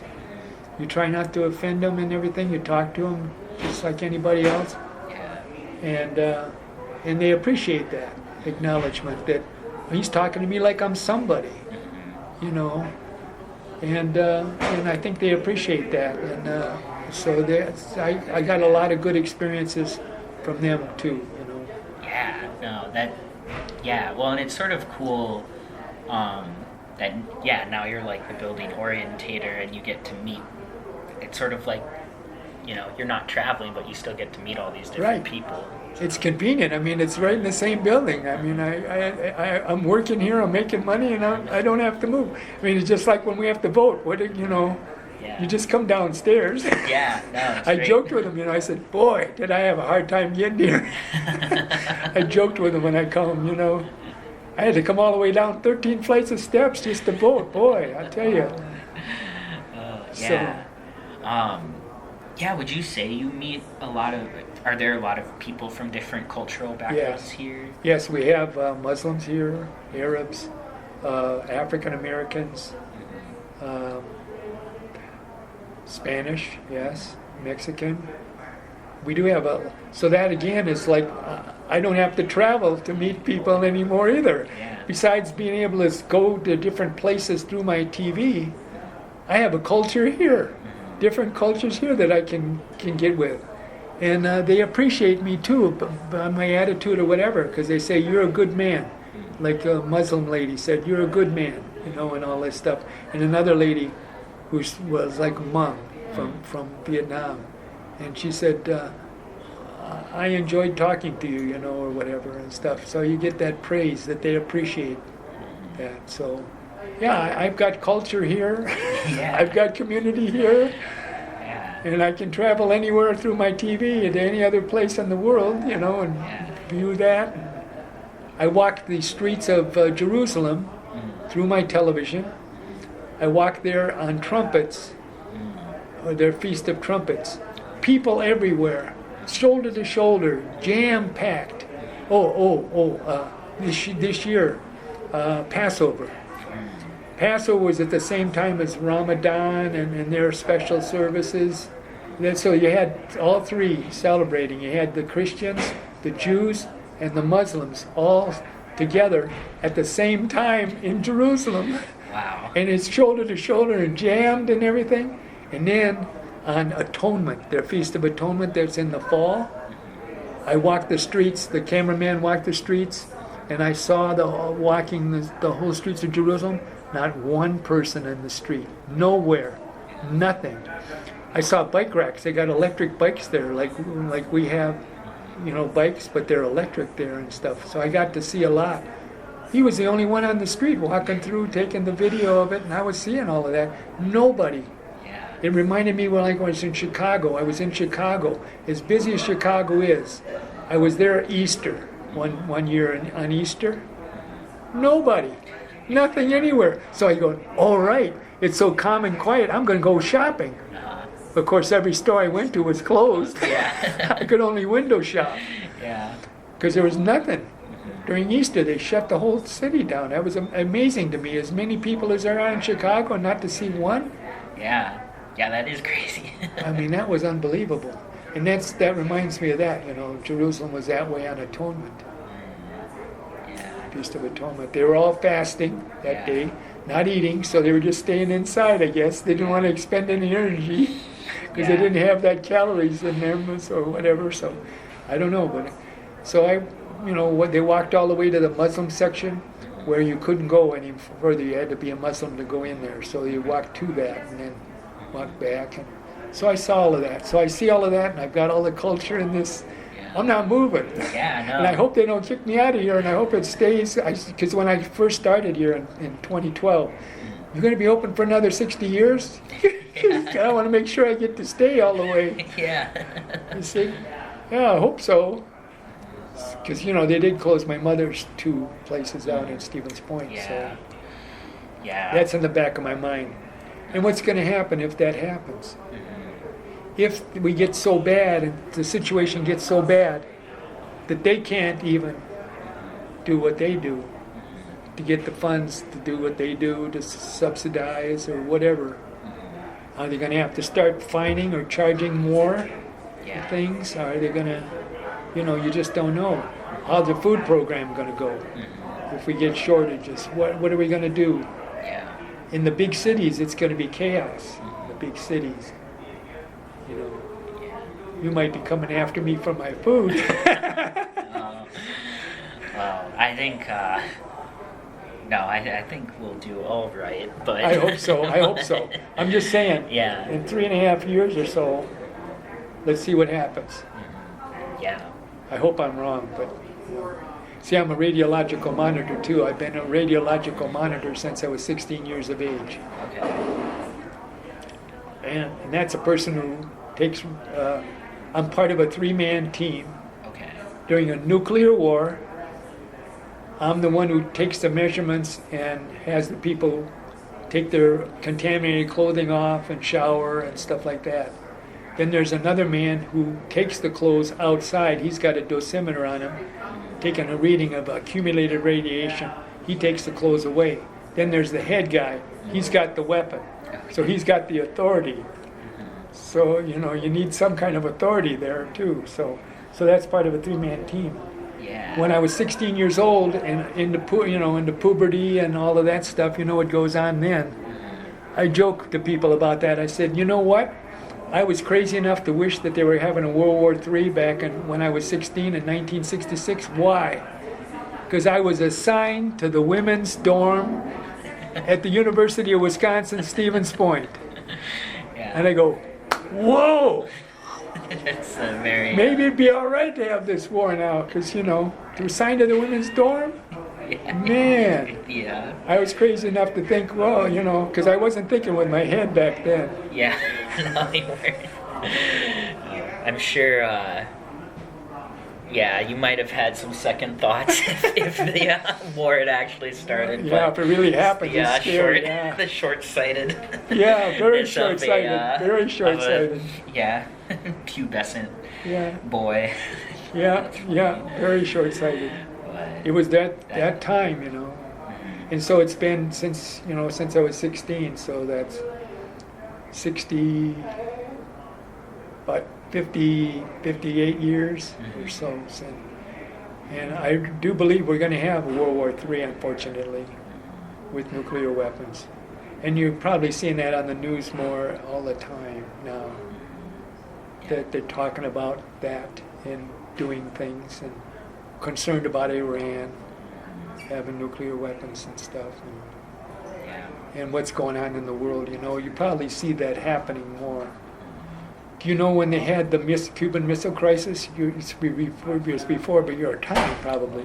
Yeah, But you I've probably learned heard about of it. it. You yeah. learned about it. Yeah. Do you know where my father and I were during the Cuban Missile Crisis between Florida and Cuba? If they were going to be sending missiles both ways, we were right there in the middle. We were going to the Bahamas. We were on a little boat going to the Bahamas right between then. I didn't even know what was going on. But there's a Russian destroyer. And the guy on the boat must have known what was going on, because he said, do not gesture towards them, do not sign towards them, don't even look like you're saying anything towards them. Don't upset the people in the destroyer with the nuclear weapons. And we saw him go by, and I never thought anything about it. Again, naive, didn't know what was going on. Then I saw the movie later, and I saw the time. I went, oh, Dad and I were right in the middle. If they sent, we would have been seeing them go right overhead, both ways. If that would have come around, Yeah. back then in the '60s. Wow. Yeah. So we were right in the middle of that. I mean, I experienced a lot of people. I knew the Kennedys. I knew Jacqueline, I knew Bobby. John Kennedy called once on the phone, way back. LBJ, I was in the Bahamas with LBJ after he retired, when he had the long hair. Did you see him after he retired? What did he look like? No, I didn't know he went all hippie. Oh, he did? Yeah. He went hippie, so all of that stuff. A lot of experiences with different people of all groups of people, the poor, the rich, the movie stars, and I treated them all the same. Paul McCartney said, what would you do if you met me? I said, I treat you just like anybody else. And he says, I appreciate hearing that, because, everybody else says, whoa, with all these stars and that. When Schwarzenegger was here, I just treated him like anybody else. Sylvester Stallone, treated him just like we're talking here, not any whoa, Yeah. Whereas my boss, Marty, when I saw the head coach of the Timberwolves, I told him, and he went right up to him and said, you're glad to meet you, all this. I could see that goo-goo eyes. And I met Trump 3 times before. Oh, yeah. And when I was going another time, my wife said, I want to go with you. I said, what do you want to go with me for? She says, because I like to meet popular, famous people too. So I said, okay. So she came with me. And what did she do? She was doing that stuff. So that was before he was... Yes, before he was president. There's 3 times I met him long before he was president. And we went for presidency and stuff like that. And she was doing the Google eyes. Yeah. She was embarrassing me. You're like, I know how to play it cool. Come Yeah. on. Yeah. Yeah. So Yeah. it's amazing how people idolize other people. Yeah. And stuff, really. Yeah. No. It's Baseball players, football players, basketball players. I remember at Macy's, right there, there was a football player standing there who was on the Vikings. He was standing there on purpose, so he was hoping to be noticed, and I noticed him wanting to be noticed. I didn't notice him or nothing, but I noticed him, but I didn't go and say hi or nothing to him. Yeah. But he was standing there just hoping that somebody will recognize me or something. Oh, we were on the plane coming from Florida or something, my wife and I. And the Bears coach was on the plane, and he doesn't face with everybody else. He had his back to the bulkhead where the cabin, where the pilots are, facing everybody. He probably did that on purpose, because they were hoping that he'd go over there and say, "Oh, hello, Mr." I can't think of his name now. He was the Bears coach. the Chicago Bears coach for the football team. Can't think of his name. But he probably wanted to be noticed too, He was reading the paper like this, pacing everybody. Yeah. But, a lot of people don't like getting Googled at. Some get upset if you don't. And, there are all different kinds of people and how they react. Yeah. Paul McCartney likes to be treated as Just, regular. yeah. Just, he's happy. And that's why he stood out. He says, I'm going to reward you, and I don't believe it. He says, I'm going to reward you. I'm going to give you $50,000 and a new Mercedes-Benz. Oh, wow. I said, if it's for real, I could use it. Yeah. Otherwise, I'm not believing it. Yeah. Just because he said, how long have you been a fan? I said, over 60 years. Yeah. So, but I said, I'll believe it when I see it. But When did you meet him? well, I a couple times, Chicago, Illinois, in the 60s when he was playing at the amphitheater in Chicago. And then at Target Field, I got a free ticket. I didn't pay to see him at Target Field when he appeared at Target Field the last time. So that's it, There's some people that he meets, like he surprised some people that really like him, and he walked in and they tried to be cool, but you can still see. Yeah. They tried to be cool, though. They tried. Yeah. Yeah, why do you think you've always where do you think you got that approach from to just kind of treat everyone? All the traveling and the experiences I've had with all different types of people, the poor, the middle class, the rich. I've had, like I said, my parents exposed me to everything and let me, and I just met with everybody. And a lot of times, other people want to just be treated just like they're normal, A lot of times they can't go to theaters or they can't go to movies or they, things that we can do because people will freak out and they'll break up the thing, That's why Elvis had to, he rented the whole theater so he could see a movie in a theater because he had to, because he would have never been able to enjoy it if he wouldn't have rented the whole theater. So, look at Howard Hughes. He rented whole floors of the building. So nobody else was on the floor with him and stuff. You got to do that, Really, it's tough. It's tough. You pay for your celebrity, I think, and just having a normal person just that you could talk to and just relate to and talk about normal things. I think they appreciate that for the most part. Yeah. Yeah. No, that makes a lot of sense. Yeah. So I'm a little curious to go back to your experience, like moving to Minnesota and owning a home. What would you say? Like, are there differences you notice between that versus renting? Oh boy, when you got a home compared to a rent. When you have a home, you're not just paying for the mortgage. You're paying for insurance. You're paying for trash pickup. You're paying for sidewalk, maintenance and all of that stuff. Electricity. When you buy a home, it involves so much more. And that's why, if you saw Camilla, she says, I'm going to make it easier for everybody to have a home. We're going to build 3 million new homes, and we're going to give them $25,000 each to start. Well, Biden, when he was going to be president and going for presidency, he said a thing like that too to try and buy people. He says, if you vote me in and let me be president, I'll give you a $200 increase on your your wages from Social Security. He never did. He couldn't do that. That was only $200. You think 3 million homes and $25,000 for each person to get started? What do you think that's going to do? How do you think we're going to get that? How that's going to happen? They're making promises that they can't keep, really, I think. Yeah. And it's just to try and get in the office and then back to business as usual or whatever, I suppose. When it seems like there's a lot of assumptions that people want a home versus a rental. Right. Yeah, something like, oh, the American dream. They all push this on you. It's the American dream to own your own home and have a white picket fence and all of this stuff, you know. They push that on people. So if you don't have a home, you feel like a failure.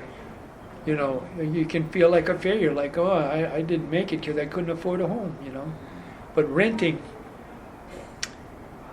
you know, it has its benefits, you know. For the most part, you're paying the rent and electricity, phone bill, you know, if you have a phone, whatever. That's about it, you know. And especially if you have subsidized housing, then you're even having more money that you can spend on other things, you know, and things like that. Have a life. You can have a life.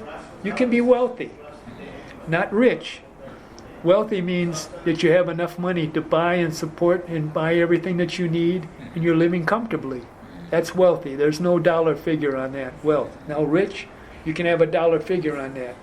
If you're making $2 million a year, $3 million a year, but if you're spending $4 or $5 million a year, you're in worse shape than the person who's making $10,000 and living within his means, you know. So I think it's good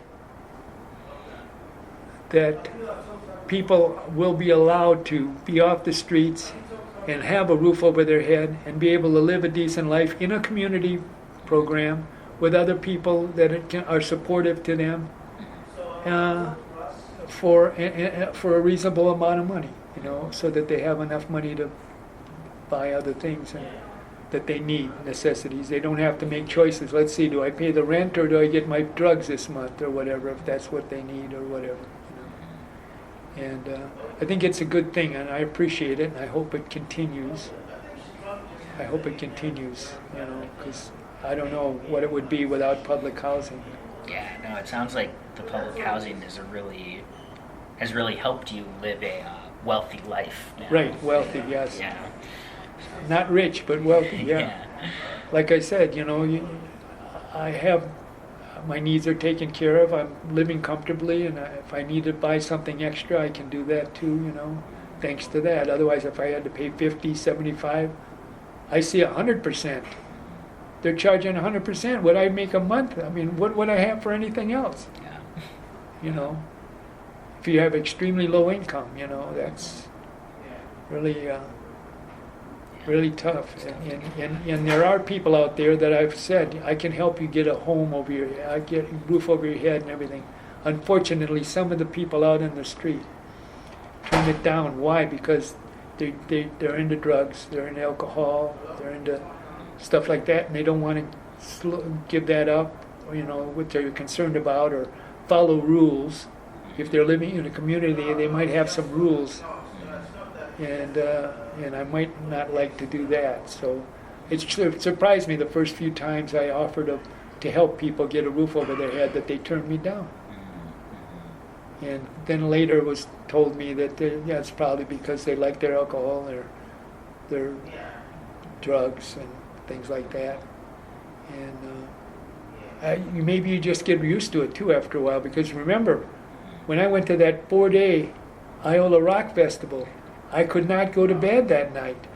I slept on the floor just like I slept on the ground those first 4 nights. After only 4 nights, I slept on the floor in the living room that first night in my full clothes, just like at the Rock Festival, leaning against my backpack, just like at the Rock Festival on the floor.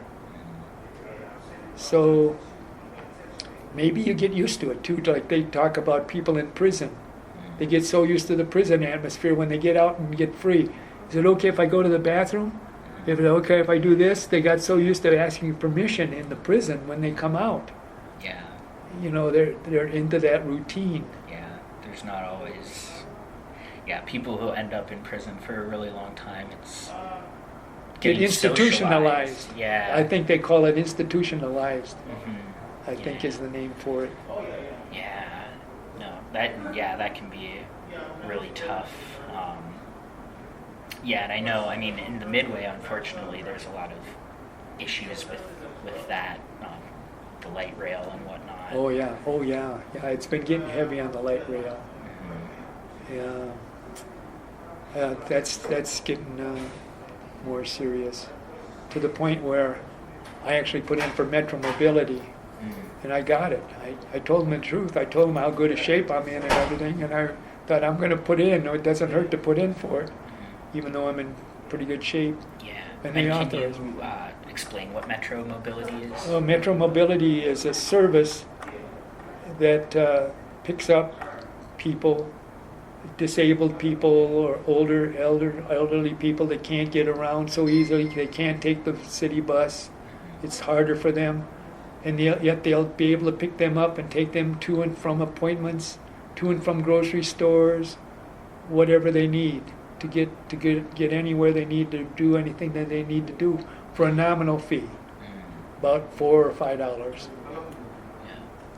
And that's well worth it. I know older people are well willing to pay out that money for that convenience. And then that, like you said, it's getting worse on the rail. How they're getting boisterous and doing things they shouldn't be doing on the rails. So you don't have to worry about that in Metro Mobility. And that's harder on older people too. If they have to, I can't tell you how many people tell me, well, today when I went on the bus, they were doing this or they were doing that. They come and report to me about what was happening on the bus today. Just getting worse. And they said, I'm just learning. If you speak up, you get in trouble. You get your head knocked off. I'm just learning to not say anything and just be cool. That's what they're teaching them, Yeah, it's tough. And I know the coalition has held some conversations and stuff around that just because it is, it's become a really big issue. But yeah, so I want to circle back again because I'm curious. You sort of talk about, why you're renting now. So I guess I'm curious why you did choose to own a home when you did. Where, you said you had a daughter. Is that right? Right. Yeah. Was it raising kids or what? Well, in the service, we were taken care of pretty much. In the service. When we were in the service, when we got out, there were just opportunities. They actually encouraged us to get into a home and stuff like that, and it paid off. 15 sheets of paper I had to read, and they were patient. They were just sitting there patiently, not rushing me while I read through all 15 sheets before it could be signed. And they were encouraging us to get one place over on Marshall, and then we moved from there to another house that we got on Raymond Avenue,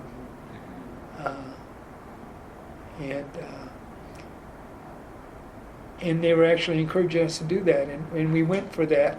It was programs again. It was probably a program, like so many programs are out there. It was probably a program to get a house, and we got it for $33,000 and 3% interest rate.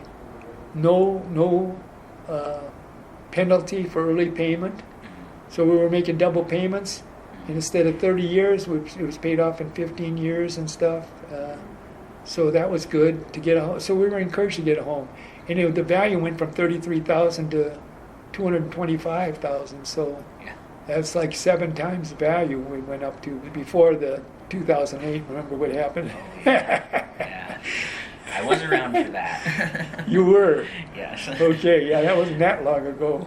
Yeah. Yeah, so it crashed. But that bubble burst, so to speak. Yeah.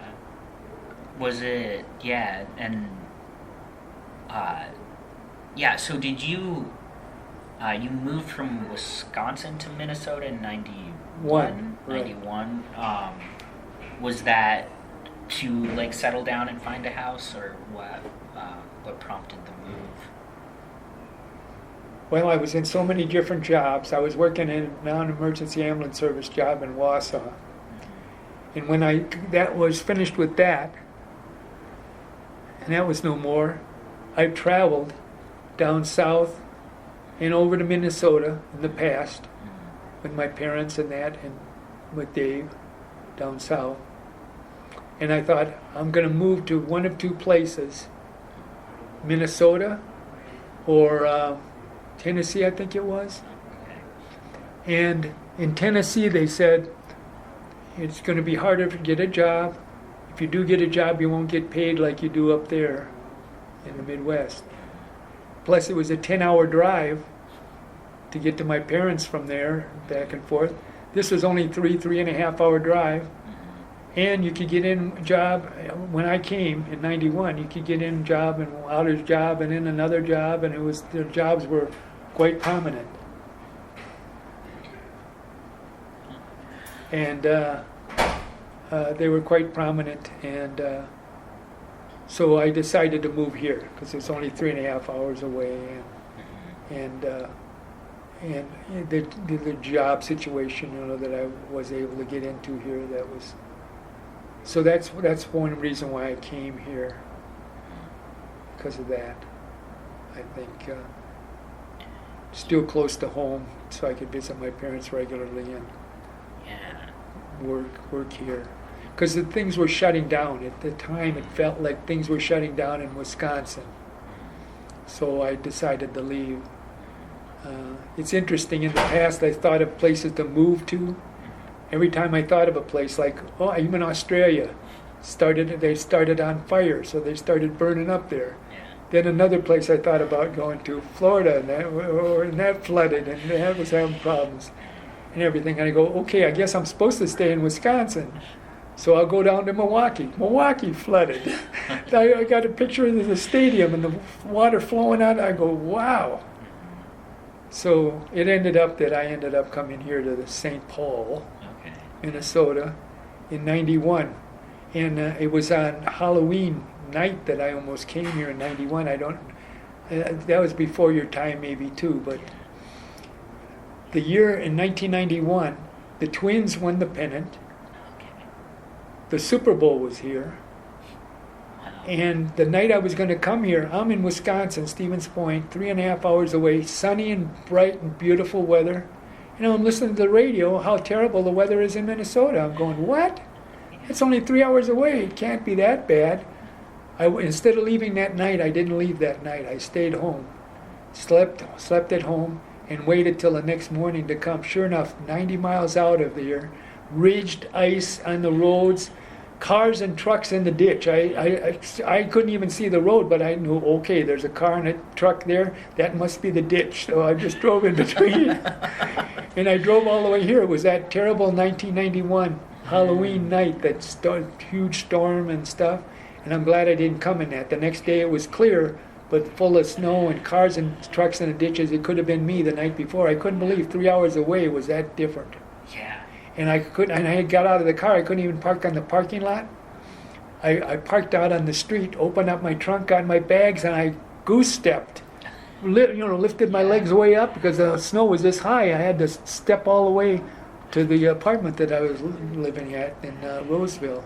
Yeah. And I didn't come out for 3 weeks till it got cleared up. So funny. Yeah. Funny. That's quite a start to Minnesota. Oh boy, yeah, a lot of experiences. In my 73 years, looking back, now 74 since August 13th, I look back on it and I go, I experienced a lot of things in my life, a lot of things, different things. Yeah. So I lived a really good life. I suppose if I went tomorrow, I did a lot of things that a lot of people still didn't do yet, But I don't want to go tomorrow. No. But if I did, I did a lot in that 73 years. We'd like you to stick around. That's what everybody else here says too. Yeah. We want you to stay. We don't want you to go yet. We're going to miss you. Yeah. Well, so I'm curious. When did you meet your wife? Did you meet her before or after you? I met her at Burger King. Oh, okay. When I was just coming into Burger King, she was working on the drive-through, and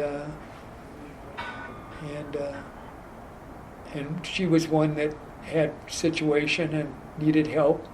So I said I could do your taxes for you because I did my own taxes, and I said I could do my taxes for you and all that stuff. So she let me do it, and that paid off real well for her. So she liked that because I said, a lot of times they don't get you all the benefits you get. I don't want them getting one more penny than they deserve, Yeah. So you should get all that money, So it worked out. So that's how we started, And Yeah, you want to woo a On the woman, job. do her taxes. That's one way. Right, yeah. I mean, she was having a situation and that, and I was listening and empathetic and stuff, and then, she bought an old cop car. Yeah. It was in bad shape. She made some bad choices on vehicles, so I helped her. I helped her get a nice vehicle too. A couple of them, including later she got a Caravan and stuff like that. Because I started immediately helping her to keep more money in her pocket and not make bad choices that kept money out of your pocket. Yeah. Like my car that I bought was a Toyota Camry. I mean, Yeah. I didn't spend any time in the garage. Matter of fact, one time the oil all leaked out of it. Any other car would have burnt it up. My car ran on no oil and no problem. I mean, it's unbelievable. Toyota Camrys are. Yeah. Yeah. Yeah. And then I had a Corolla before that, Toyota Corolla, Okay. Yeah. for 13 years, So I helped her make good choices and stuff too, so she had more money and I helped her to have more money. Just like my parents. Like I said, I was ahead of my time, I think at 12, a natural manager of money or something, like being able to manage money and finances and stuff. So they'd ask me questions and I helped them. They thought they didn't have any money, and I managed to pull money in and put it together and get it with Prudential. And they were getting 12% interest. It was doubling in 6 years. Yeah. They didn't think they had any money. It wasn't very long. They were taking a trip to Hawaii There you together. go. 12-year-old Gary. Yeah. That's what he's talking about. So there's something about, I'm blessed with that innate knowledge somehow put in me as a natural thing, something. Yeah. And what was your wife's name? Her name was Jean. Jean. Oh, that's right. You said, yeah. Yeah. We talked about that. Jean. Jean Jordan. Jean Jordan. Yeah. Right. Yeah. I mean, what did you all like to do together? Oh boy. We went to a lot of parades and festivities, and she came. She was a great cook. My mother was a great cook too. I gained 6 inches in the waist from her. Their food was so good. You know how food can be so good? You're full, and yet you want to eat more. Yeah. I thought, I'm going to keep eating the way I'm eating, but I'm going to naturally stop growing. And I didn't. So it got scary. I went from a size 32 to a size 43-inch waist. Oh my. And I go, sweetheart, just so you know, you're a great cook. I love your food, but I'm going to cut back. I've got to cut back. I got to stop gaining weight. Yeah. So instead of making a lot of food, she started making less food, but it wasn't enough that I was getting now. She went from one dish to the other, too much to not enough. Yeah.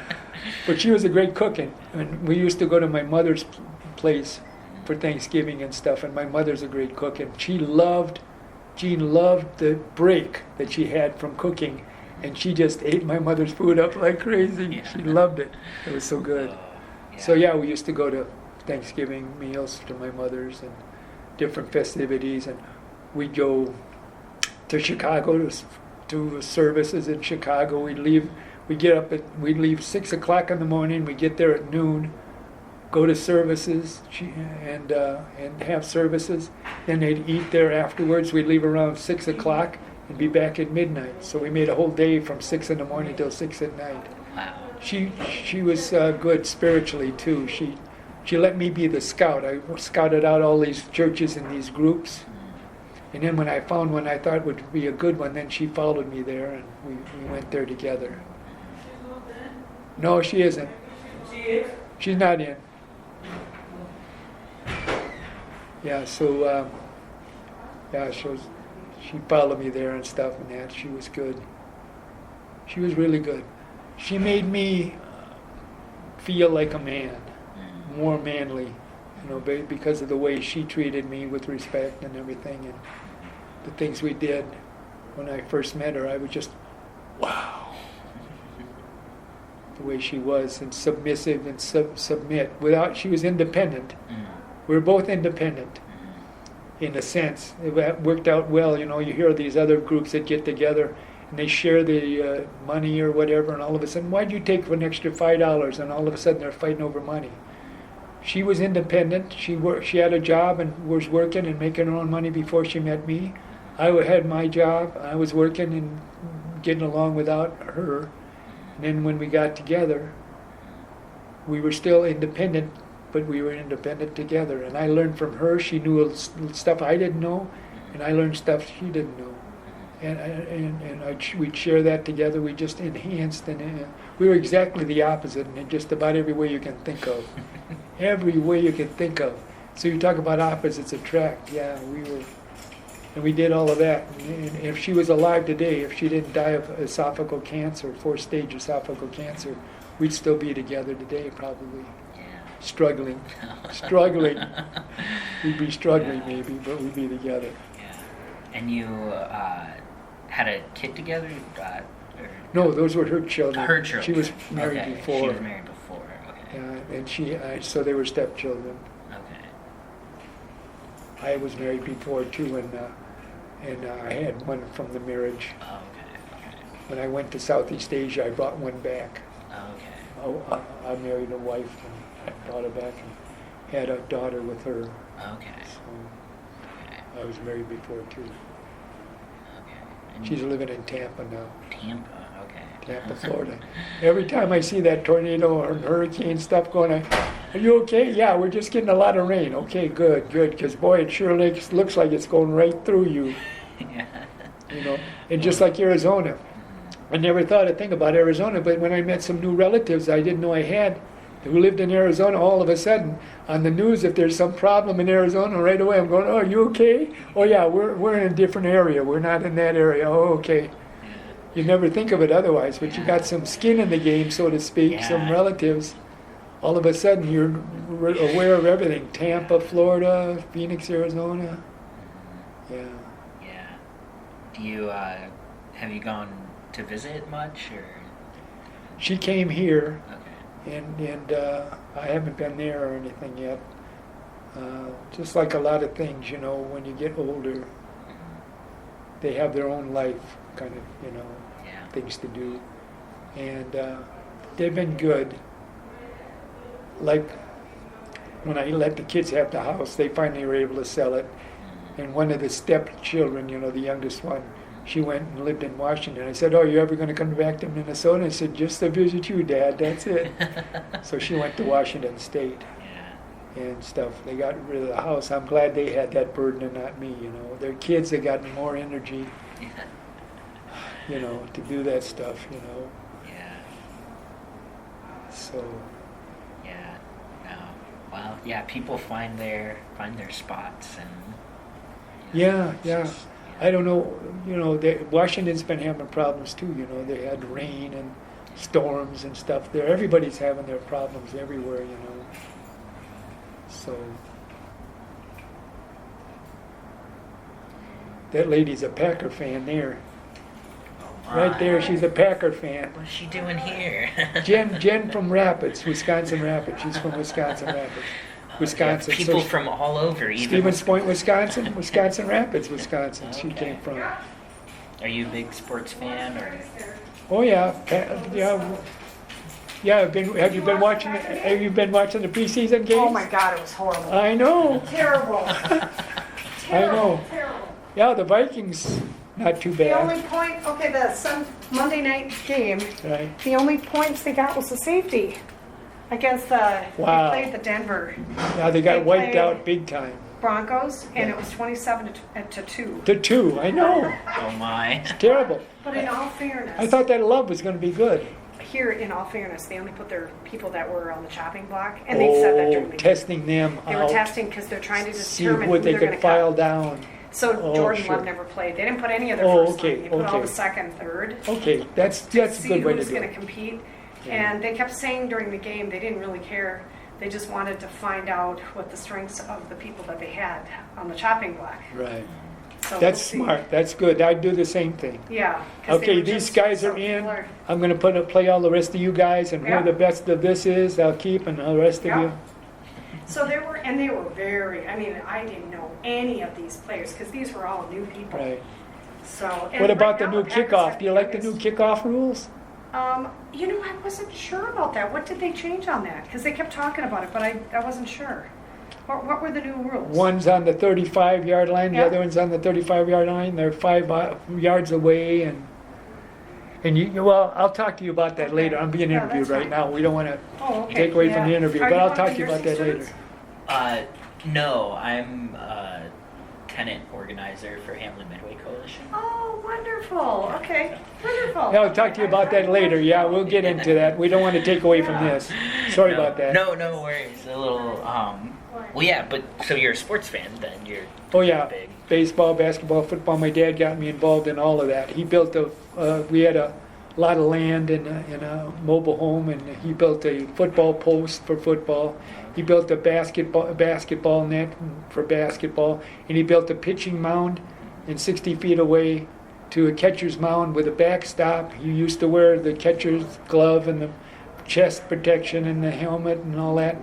So I pitched for about 15 of my 18 years in baseball. Okay. So, Yeah, so I was into all three sports.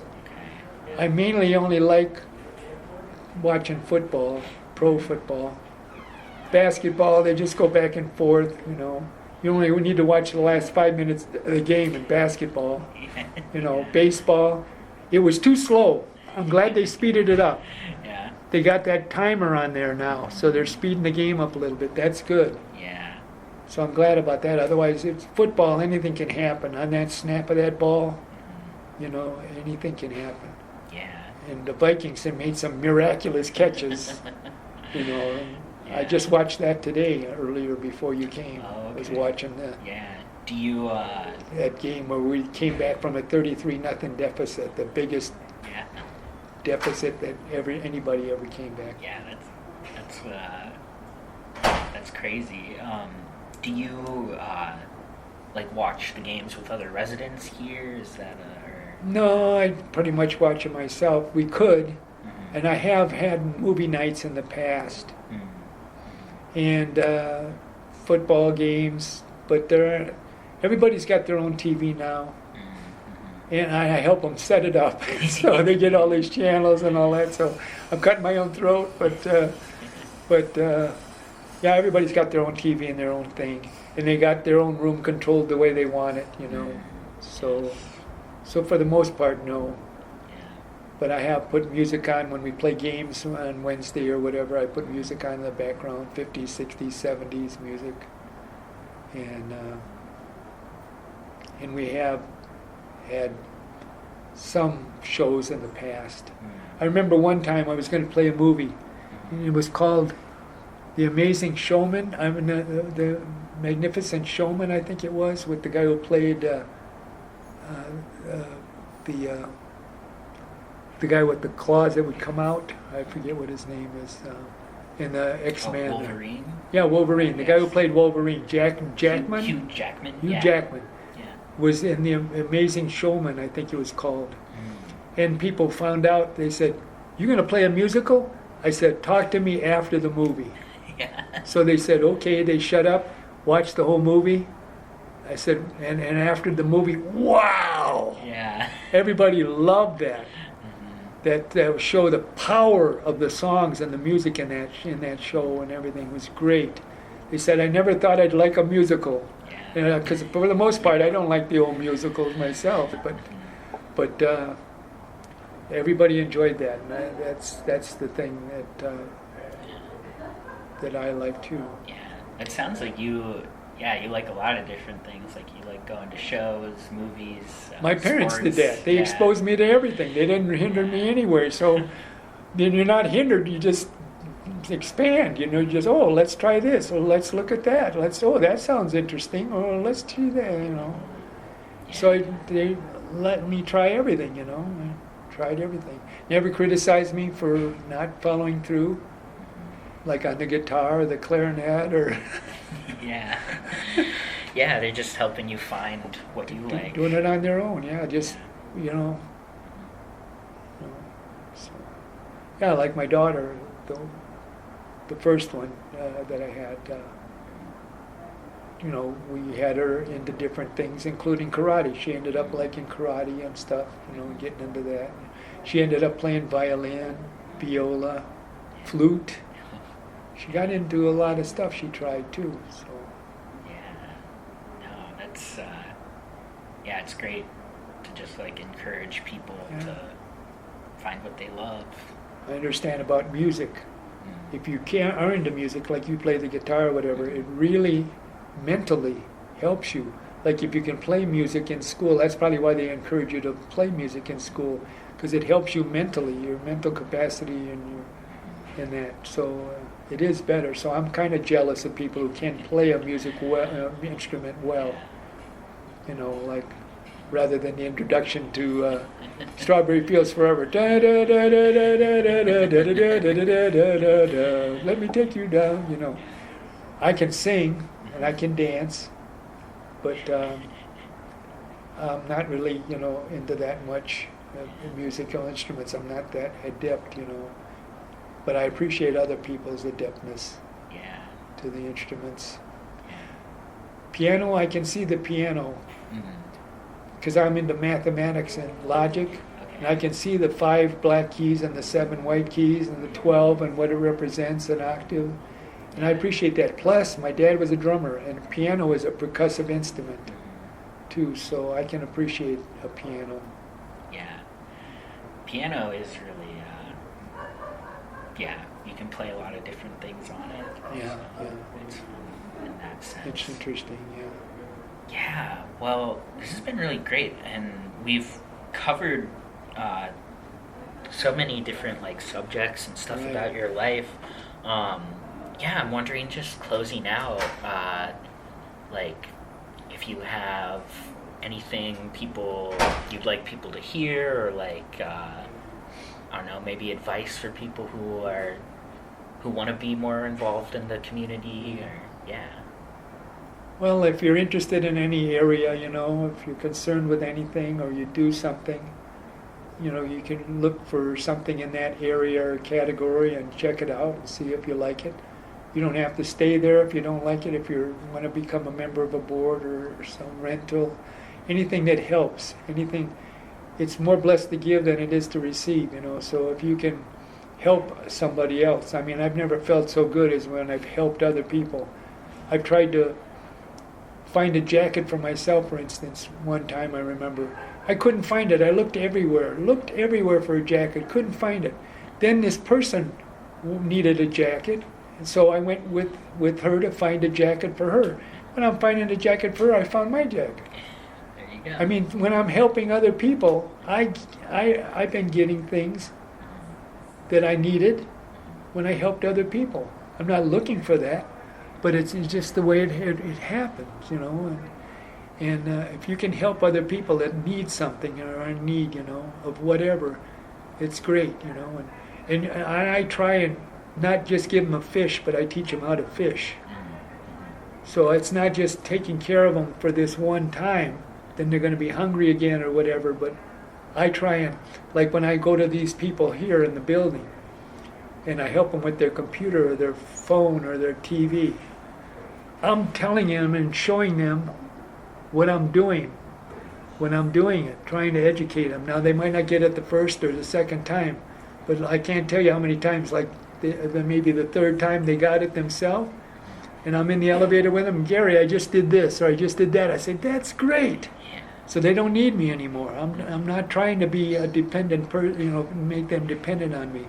I'm trying to help them to be independent, which I believe my parents were doing when they did what they did with me and let me expand, and they didn't hold back anywhere. You know, they left it open. So just keep your eyes open, see what you're interested in, and go for it. That's awesome, and I think that's a great place to wrap things up. So Okay. Thank you so much, Gary. You're welcome. I'll stop the